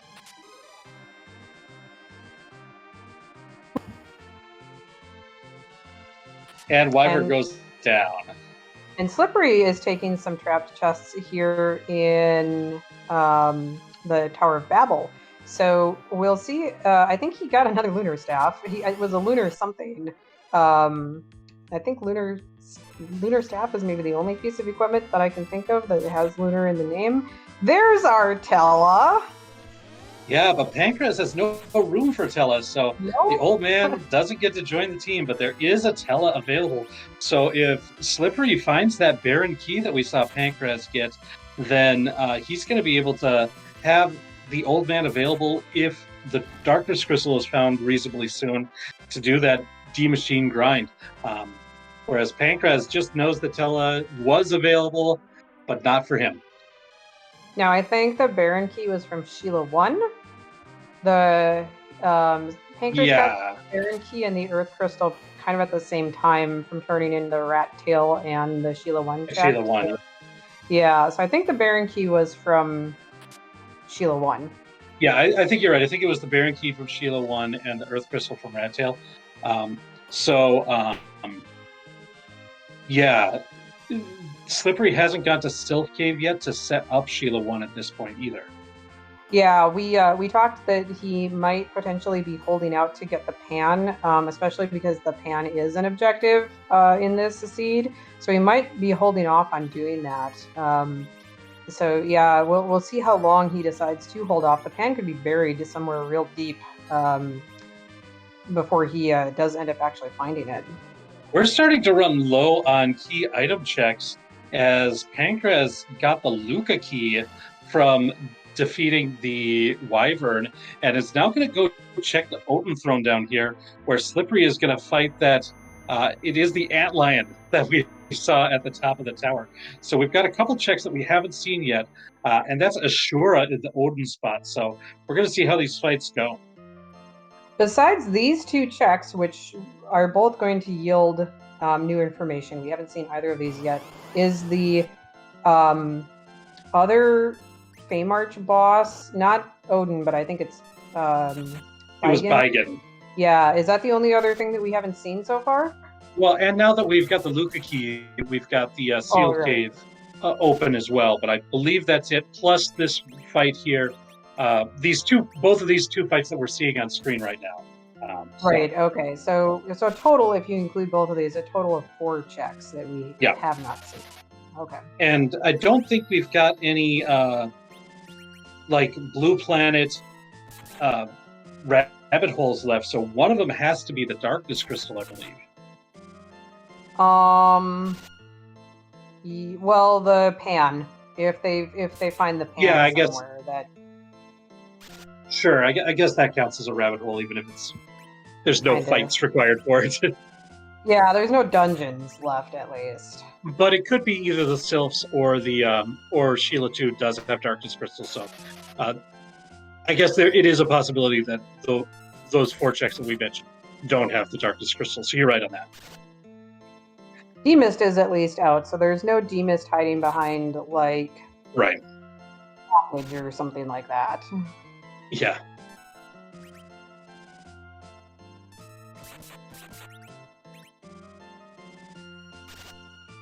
Wow, we see that cane. That cane must have that bottom cane on Pankraz's side must have the rune axe. Yeah, doing 6,800 points of damage. Ashura, of course, counting as a mage type boss, and the rune axe doing that quad damage. So Pankraz getting through that fight pretty quickly and is rewarded with just a blizzard item. Yeah, that was a very fast reset because that is nothing that Pankraz cares about. Heading back to the underground, and we'll see where he decides to go next. Looks like it's Sealed Cave. Yeah, he's going to follow up on that Luca key immediately. This is a little bit of a long check. He has to walk all the way down through here, but if it's nothing, he can reset straight out of it. And he doesn't have to bother checking the boss either, since we did just talk about Demist already being out of the pool.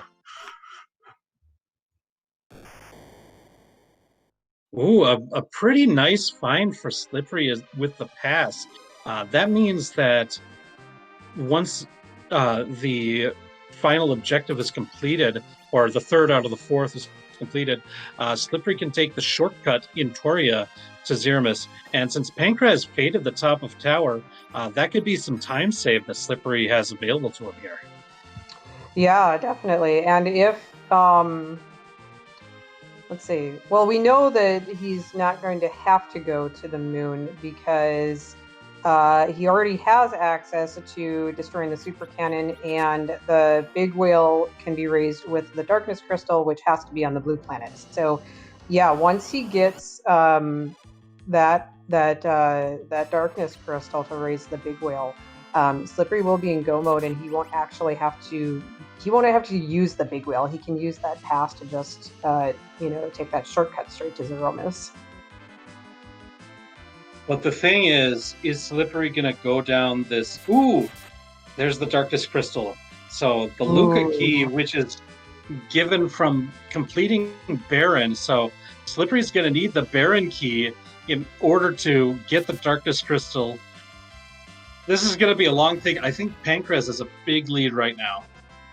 Yeah, that was buried pretty deep because it was Yeah, she won to Baron to Luca to Darkness. So that was a pretty deep darkness crystal there.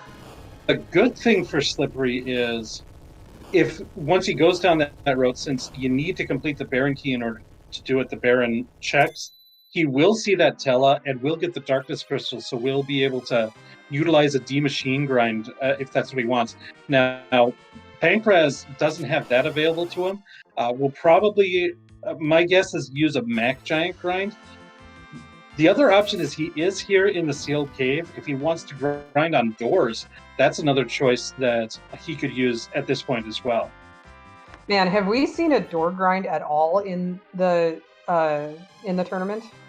I personally haven't, but I can't say that I've seen on like all 225 races that have been restreamed. So Right. Yeah, I mean, I certainly haven't, but that would be very interesting because yeah, Pancras does not have the like the easy quote unquote way to grind, which is Tella, and we don't have sirens available, and we know that sirens are not available in the Coco shop. So yeah, it'll be interesting to see what Pancras decides to do for his grind. I believe there were hourglasses available in the Corporal shop, if I recall correctly. I might be forgetting, but I thought there was. And There if were so, well, that's not the most ideal for Mac Giants, but that's a way to make them less deadly. I think the only problem with hourglasses is that if you use them, they also stop the searcher, and then Yeah. you can summon another one until it wears off. And it's an hour. I think it was an hourglass too, that's available in the Coco shop, and that's going to last for like a long time. So here we see Pancras Here is taking come the it for some doors. doors. Yes, I like it. I have not seen a door grind in so long, so I love to see this. Yeah, this is great. This is this feels old school, even though it's something that's available, but we just don't see it too often. Tella has been like the grindmaster of this event, really, and so having a grind that where Tella is not available, it's really interesting to see what you do in that situation. So here we are, trap door.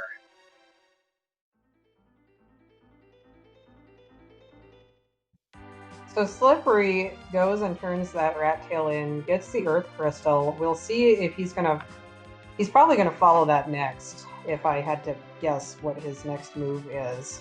Although maybe he's gonna prove me wrong. These runners like to prove us wrong quite a bit, don't they, Rex? Oh, that is my bread and butter, is being wrong with where I think the runners are going. But it looks like this is good. Slippery is gonna start the Sheila chain, Yes. which is gonna give him that Baron key, which is what he's gonna need in order to be in a position to get that Darkness Crystal. So this is very good. That Slippery has decided to make this choice right now.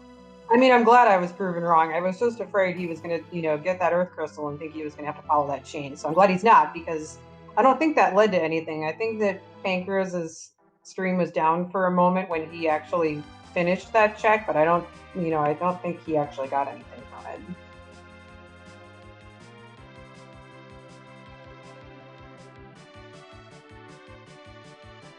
Yeah, so but Slippery might still be because of routing purposes, may still decide to do Zot before Baron.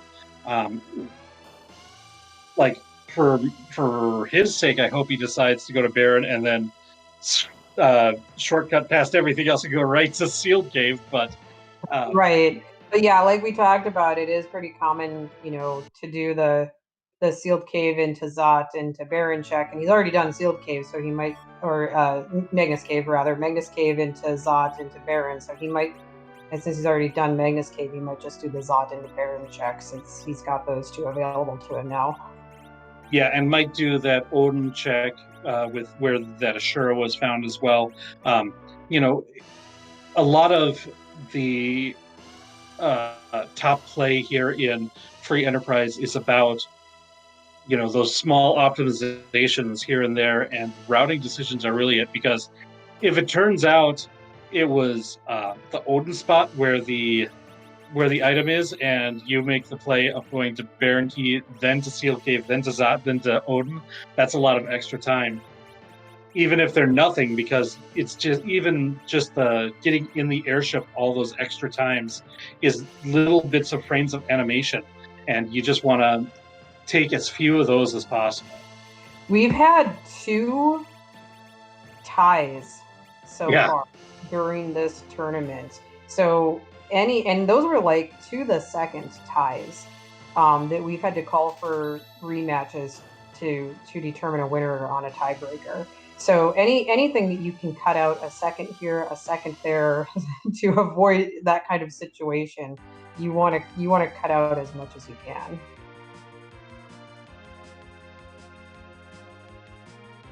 And it looks like Slippery is flying over towards the Toria area. So it's going to get another peek at the treasury. Well, his first peek, our second peek, if he decides to go down there, which I think with the Earth Crystal you usually do. But then is probably going to complete Zot and then Baron as, the same order that Pankraz did it.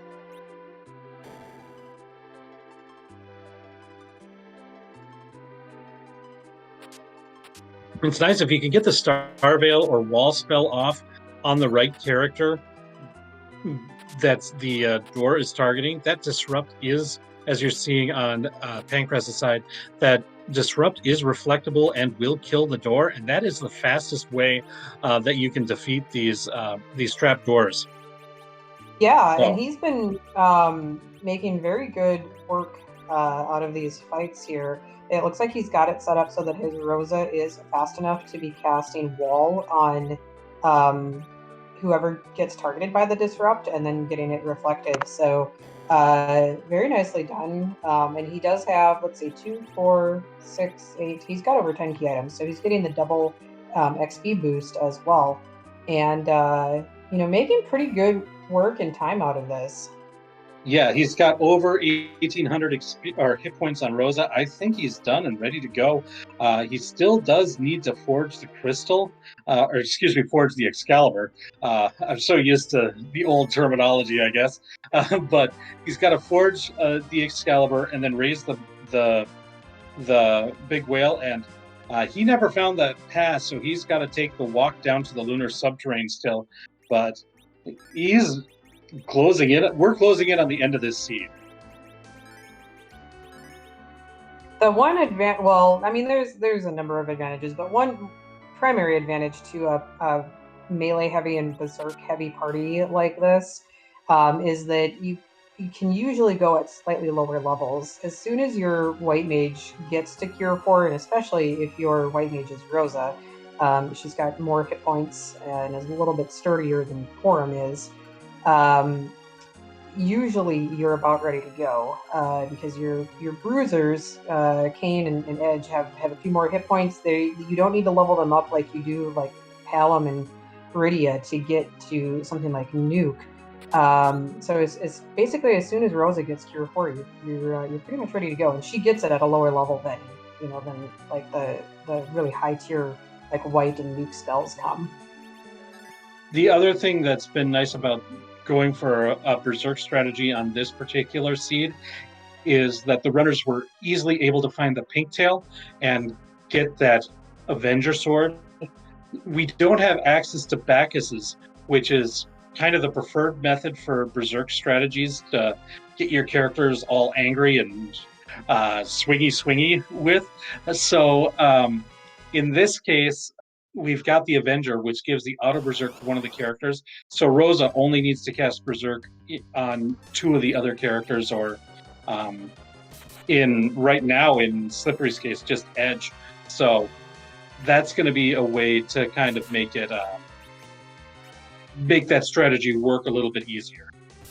Yeah, definitely. And Slippery proving us wrong again. It looked like he went over to Troya to loot that treasury, loot that treasury, and now he is doing the Baron check. So we know that this is the correct route. So that's good that he is, good for him, that he is taking this route. Hopefully he does decide to follow it to its eventual end.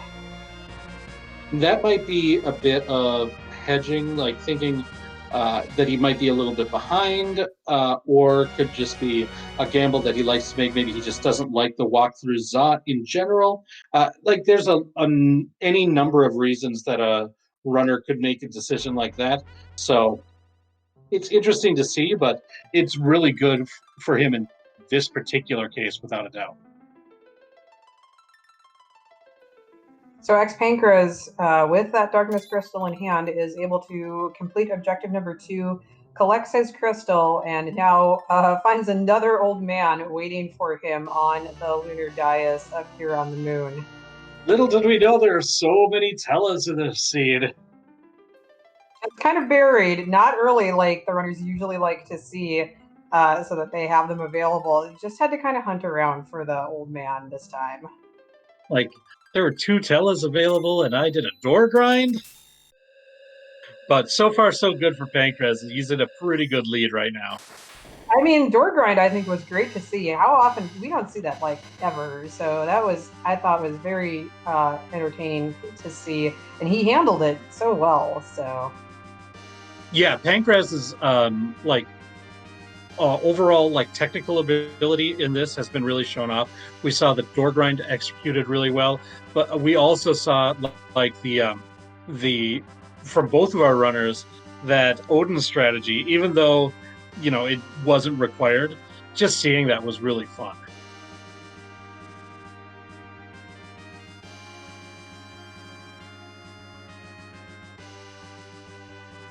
And now Slippery is about to get the bad news that Wyvern is on the throne here.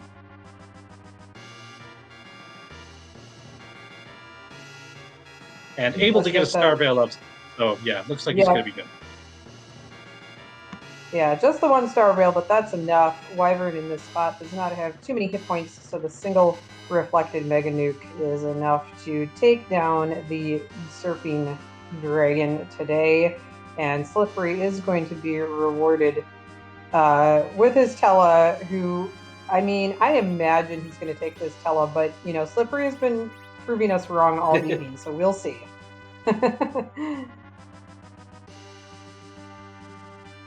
No to the old red Tella.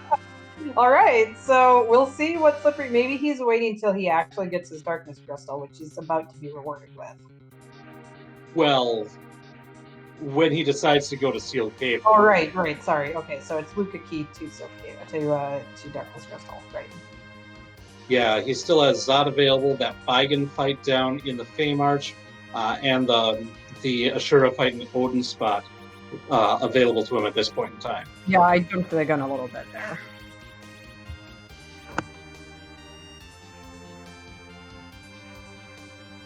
And now Pankraz is in the lunar core. We are just a few short floors away from the final fight that we're going to see here. And Maggie, we got some flags flying in the chat. Why don't you tell us a little bit about this Threemus fight that we're about to see?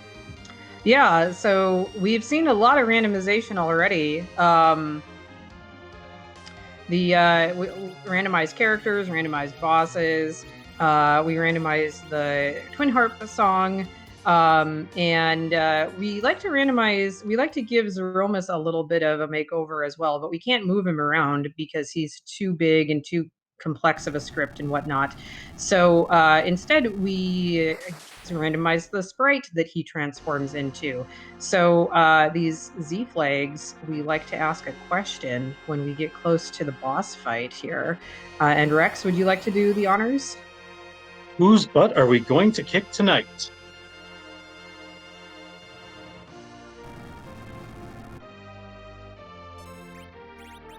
So once Pankraz throws this crystal, we are going to see Threemus's true colors. Meanwhile, Slippery went back to Mysidia, and did he pick up a Cecil? He picked up a Cecil. Ooh, that is an interesting decision here. Might be hoping to get him to the 28 agility level and use him with the Excalibur for an extra attacker, but I'm not sure. And it looks like we've got table flip of us. Oh yeah, he's going to cash in that one siren that we found earlier to crack an egg and get Cecil up to level.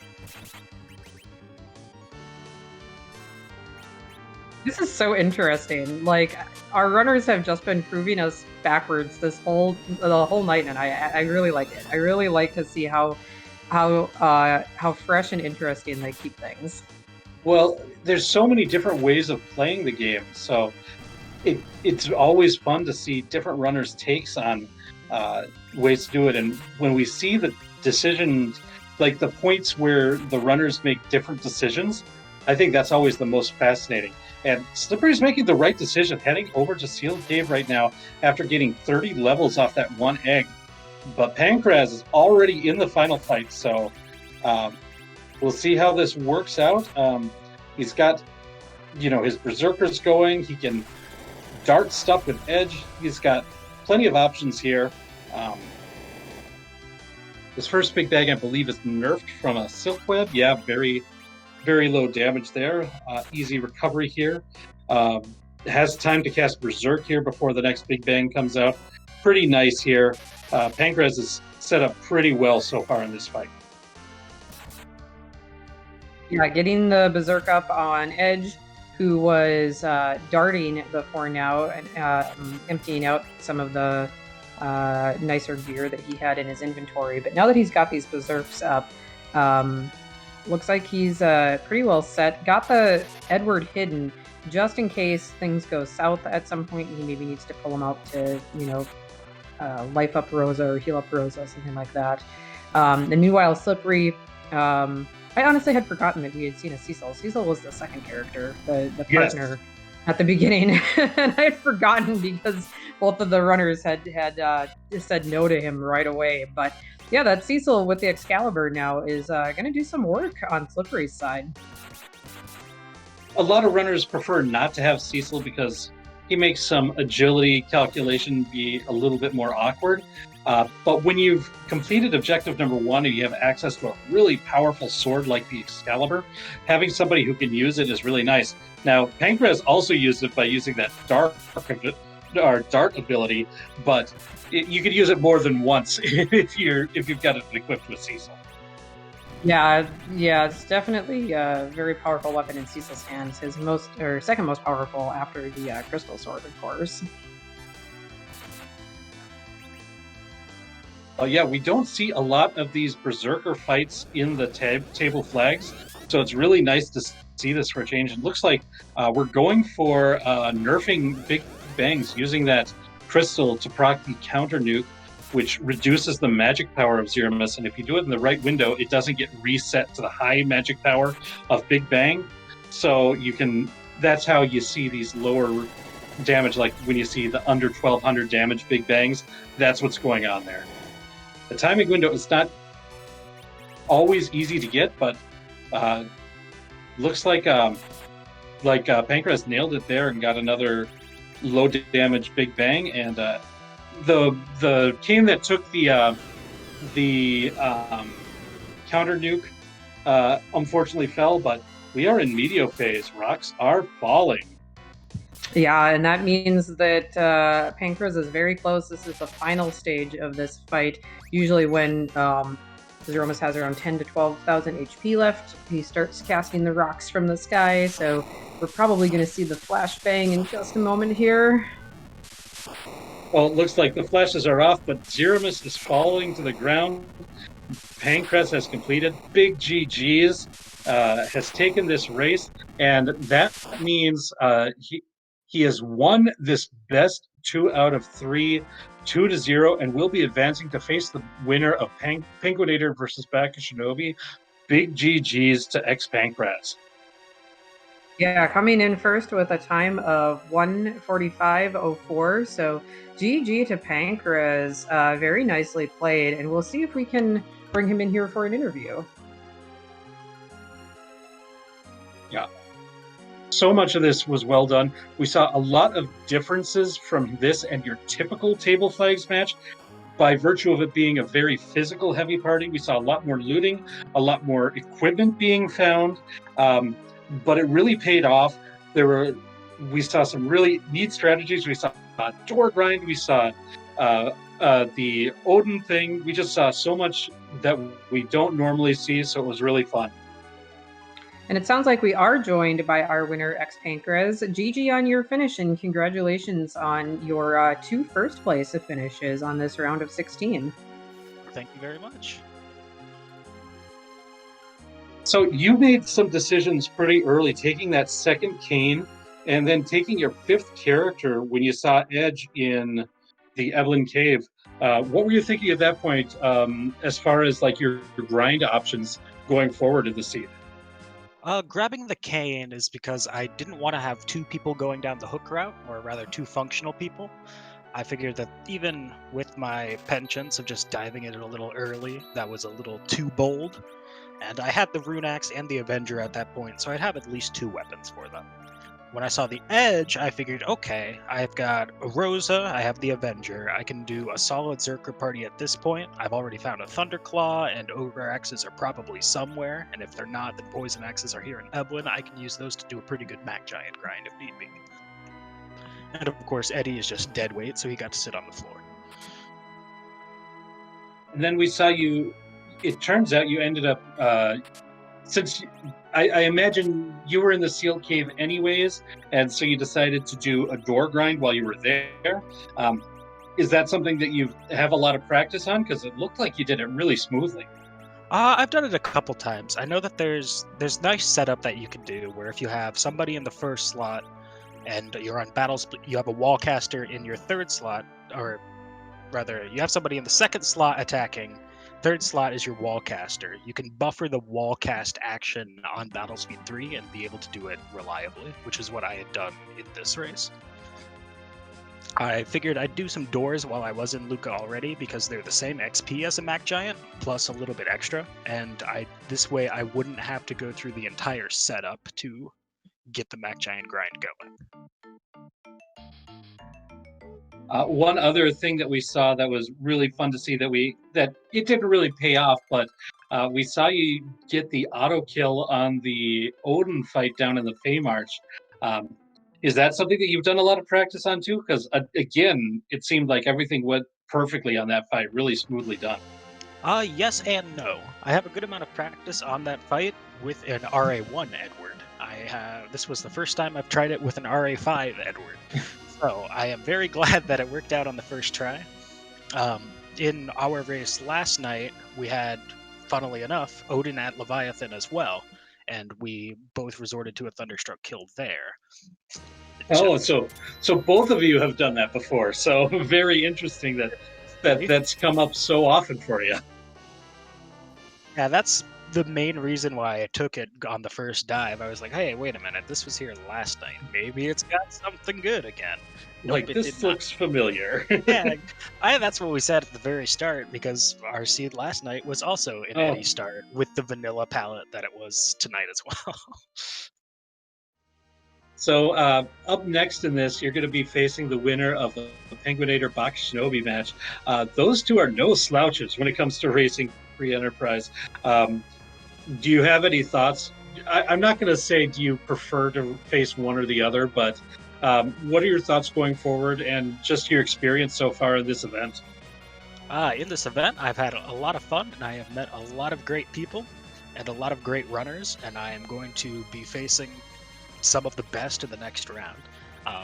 Between the two, I will answer the question you didn't want to ask. I have no preference between them because they're both terrifying. I know that if I want to continue on in the tournament, I am going to have to play my best, and hopefully I will be able to pull it out. Well, as somebody who lost to Penguinator earlier in this event, whoever you face, good luck. Oh, thank you. I'm sure I'll need it in spades.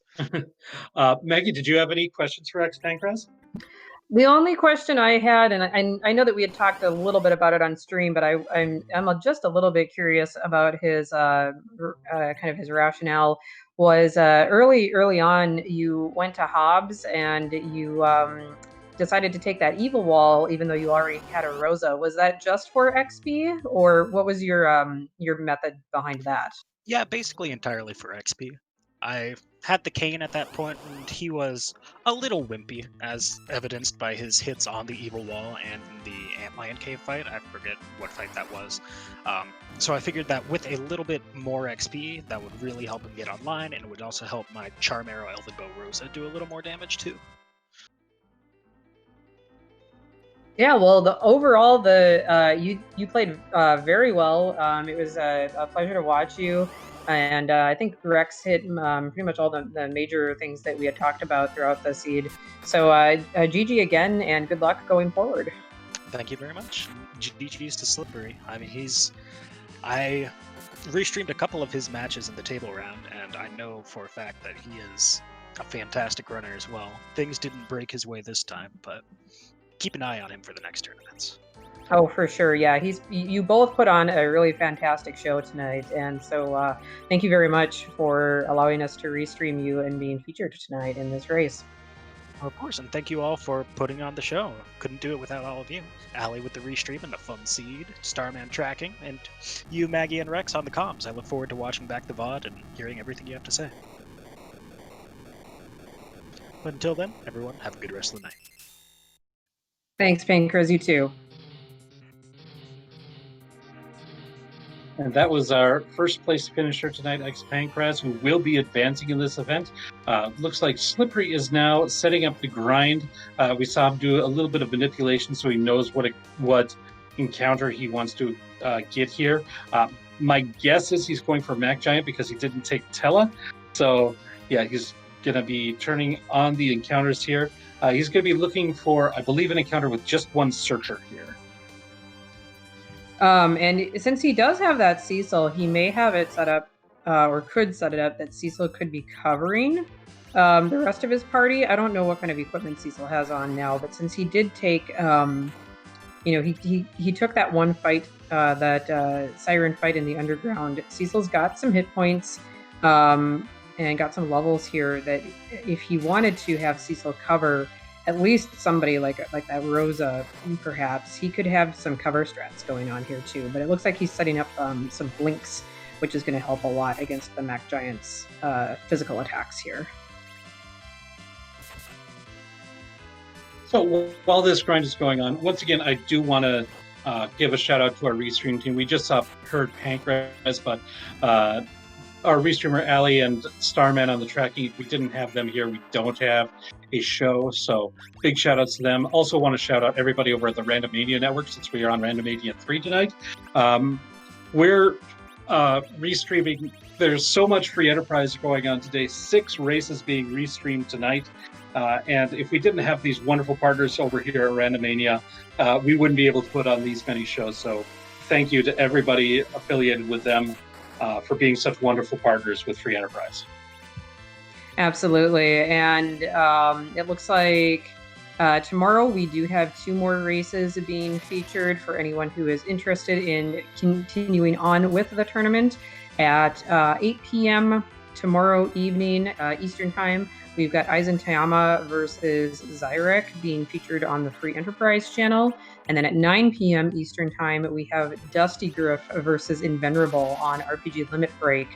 So, of course, thanks to Rex said it, thanks to Randomania, but also thanks to RPG Limit Break and the rest of our sister channels for featuring all these races. I think you had said, Rex, over 225 featured matches in this tournament so far. It's just amazing what we've been able to accomplish during this tournament so far.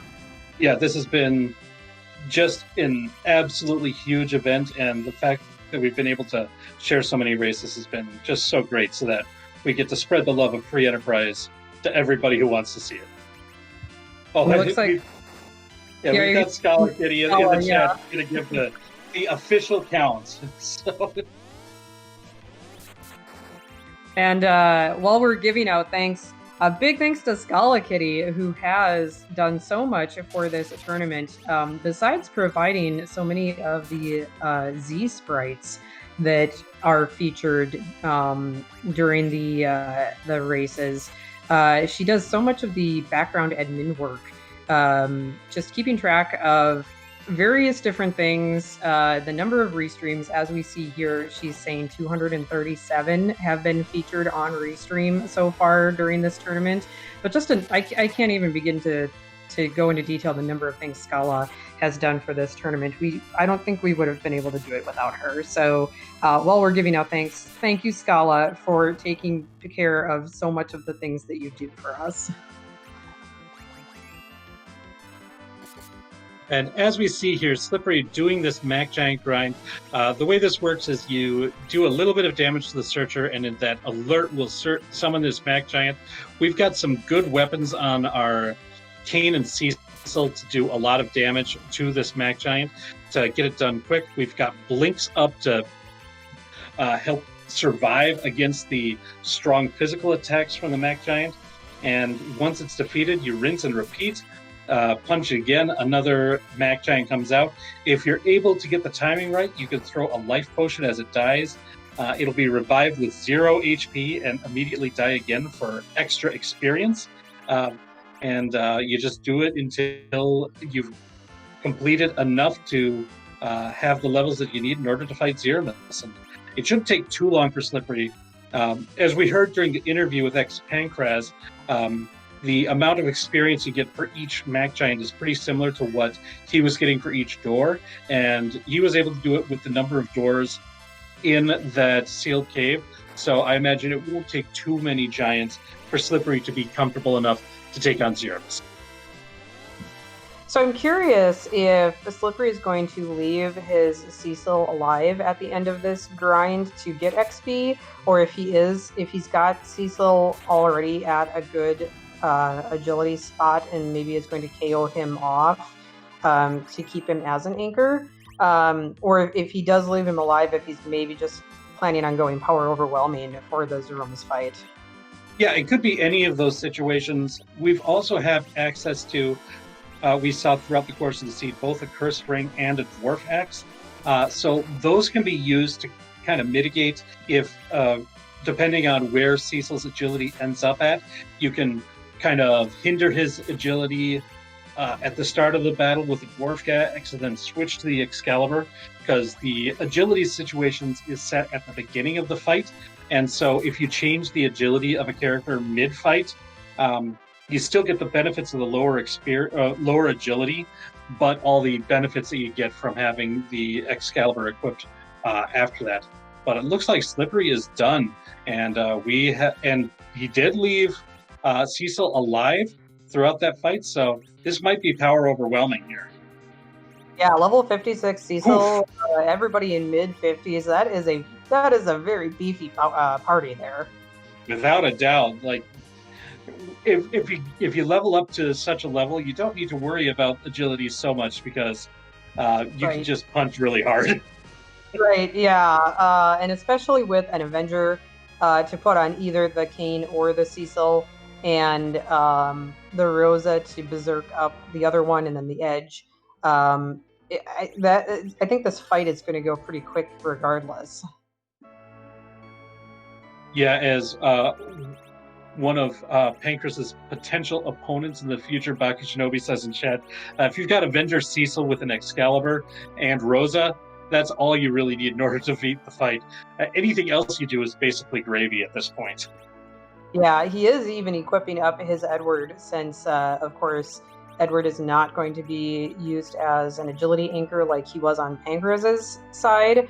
So Edward can be plinking away with the Elven Bow, and I think he has mute arrows on him right now.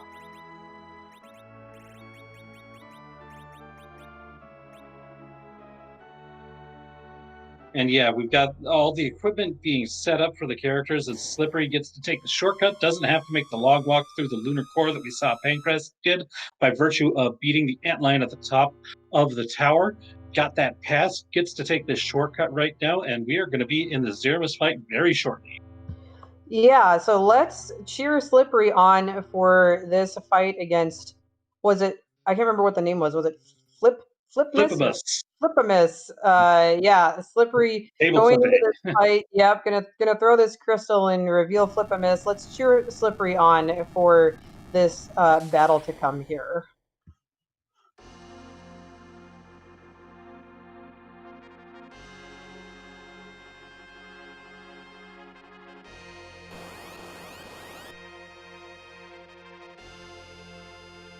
Yeah, so I believe either Kane or Cecil will switch over to the Avenger after the Threemus changes forms into Flipmus. We'll probably see a couple of. Well, we might see some darts from Edge like we saw on Pankraz's side, while Rosa sets up the Berserks. But, we're not going to see a whole lot. It looks like it's going to be Kane with that Avenger.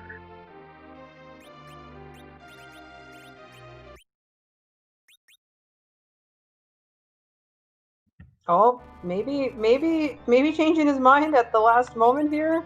Did he put that Gungnir back on? Oh, he's just waiting until the finishes here. Yeah, you want to wait until after that because the Avenger can get glitchy if you do it at the wrong time.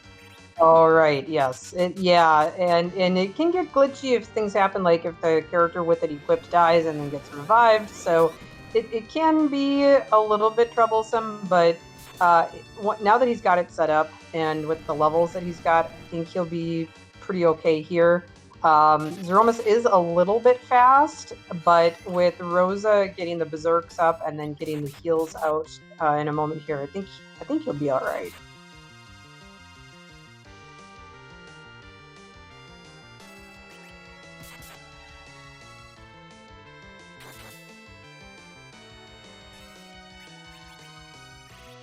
And you see these really high damage rolls from these attacks, these higher levels, and especially like when we saw Pankraz do the Berserk strats, we saw some pretty good damage, but nothing compared to this Excalibur Cecil, Yeah, and that's the thing with Cecil is that he's kind of a double-edged sword. You do have to, if you take him, he's going to be your agility anchor. So if you want to manipulate the agility, you got to be very careful about how you, if you're going to level him, how much you're going to level him, what kind of gear you're going to give him.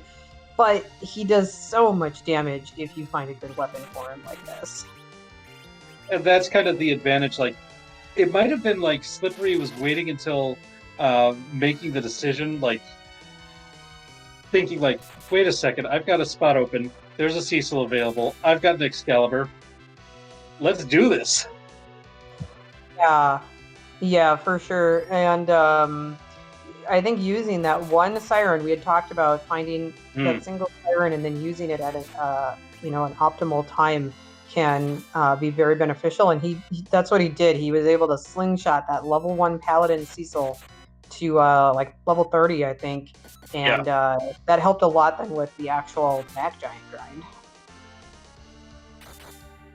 Yeah, exactly. The Mac Giant grind would have been a lot slower if he didn't have that higher level Cecil for that fight. So it made the grind more efficient, allowed that grind to make it so that you have a really powerful party and what's ultimately going to be a relatively fast Threemus fight here.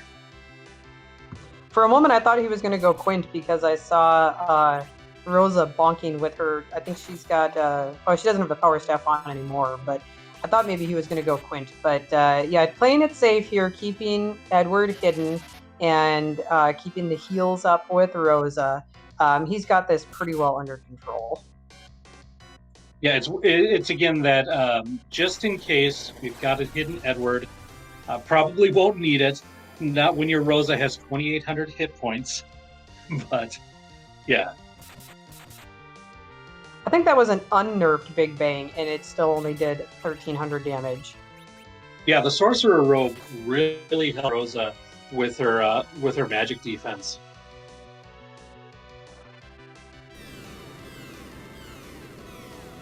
And here already in video phase. Yeah, so that was a very, very quick Threemus fight, chewing through all that HP with those big damage rolls with the 3 Berserkers that we see here. And the HP values are so high that even the Big Bang into Medio was not a factor. And we see the Flash, Slippery has defeated Threemus, and big GG's to Slippery for finishing the seed. Coming in with an official time of 2 hours, 5 minutes, and 29 seconds, and I believe we are joined by slippery42. 42. GG on your finish. Thank you. Well, that was certainly an obnoxious seed, just like really slow, but thankfully less painful than last night's. So one thing that was really different between your side, what we saw between you and Pancras was your character selection. You tended to be a little bit more, I guess, finicky. You kept that fifth slot open until the very end, whereas Pancras made its decision to first five, like before going into the hook route. So that was a big difference between the two. Was there a character, like a specific character that you were looking for, or what were you hoping to get out of that last character spot?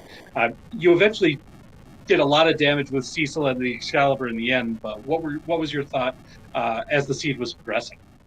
Yeah, I kind of wanted to keep that slot open for two reasons. One was like if the darkness crystal availed itself pretty early on in the underground, that would give me a chance to slingshot somebody. I was leaning towards maybe one of the Yangs that I dumped in Mysidia, because I think I had some decent claws for him.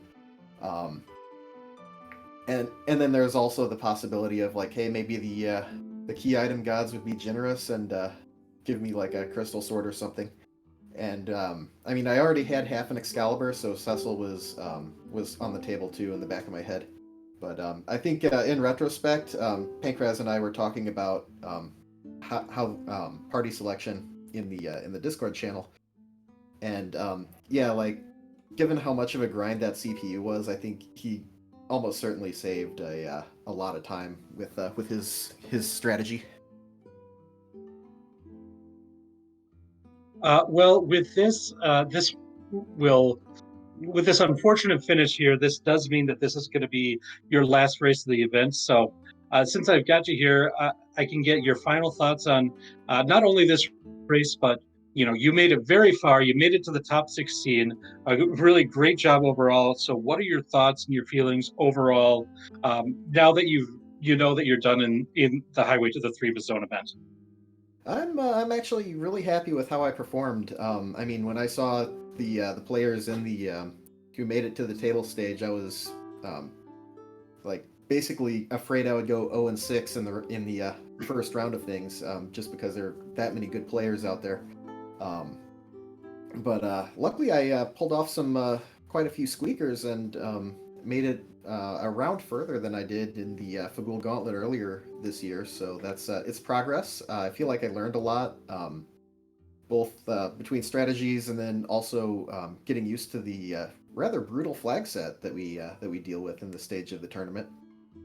Um, yeah, I think it was a little bit like it kind of felt a little stale in the table stage just because of how much the flag set rewarded doing mage strats. But thankfully, you get seeds like this occasionally that make a quad zerker team worthwhile. Yeah, we actually were mentioning something about that. Like this seems to like the flag set seems to favor mage strategies. So seeing a berserker strategy, and since both of you like you just didn't see any black magic throughout the entire seed, so you've got to find a way to do damage. And Right, Kane can swing an Avenger, can't he? he sure can, and take plenty of demist counters too. Oh yeah, yeah, that was a bit unfortunate. I think that was those two fights, the D mist and the CPU in particular, just by nature of the way that you crafted your teams, was one of the places where Pancras was able to, make up the most time, I think, versus the two different strategies. But I'll let you watch the VOD if you want to see that in a little bit more detail.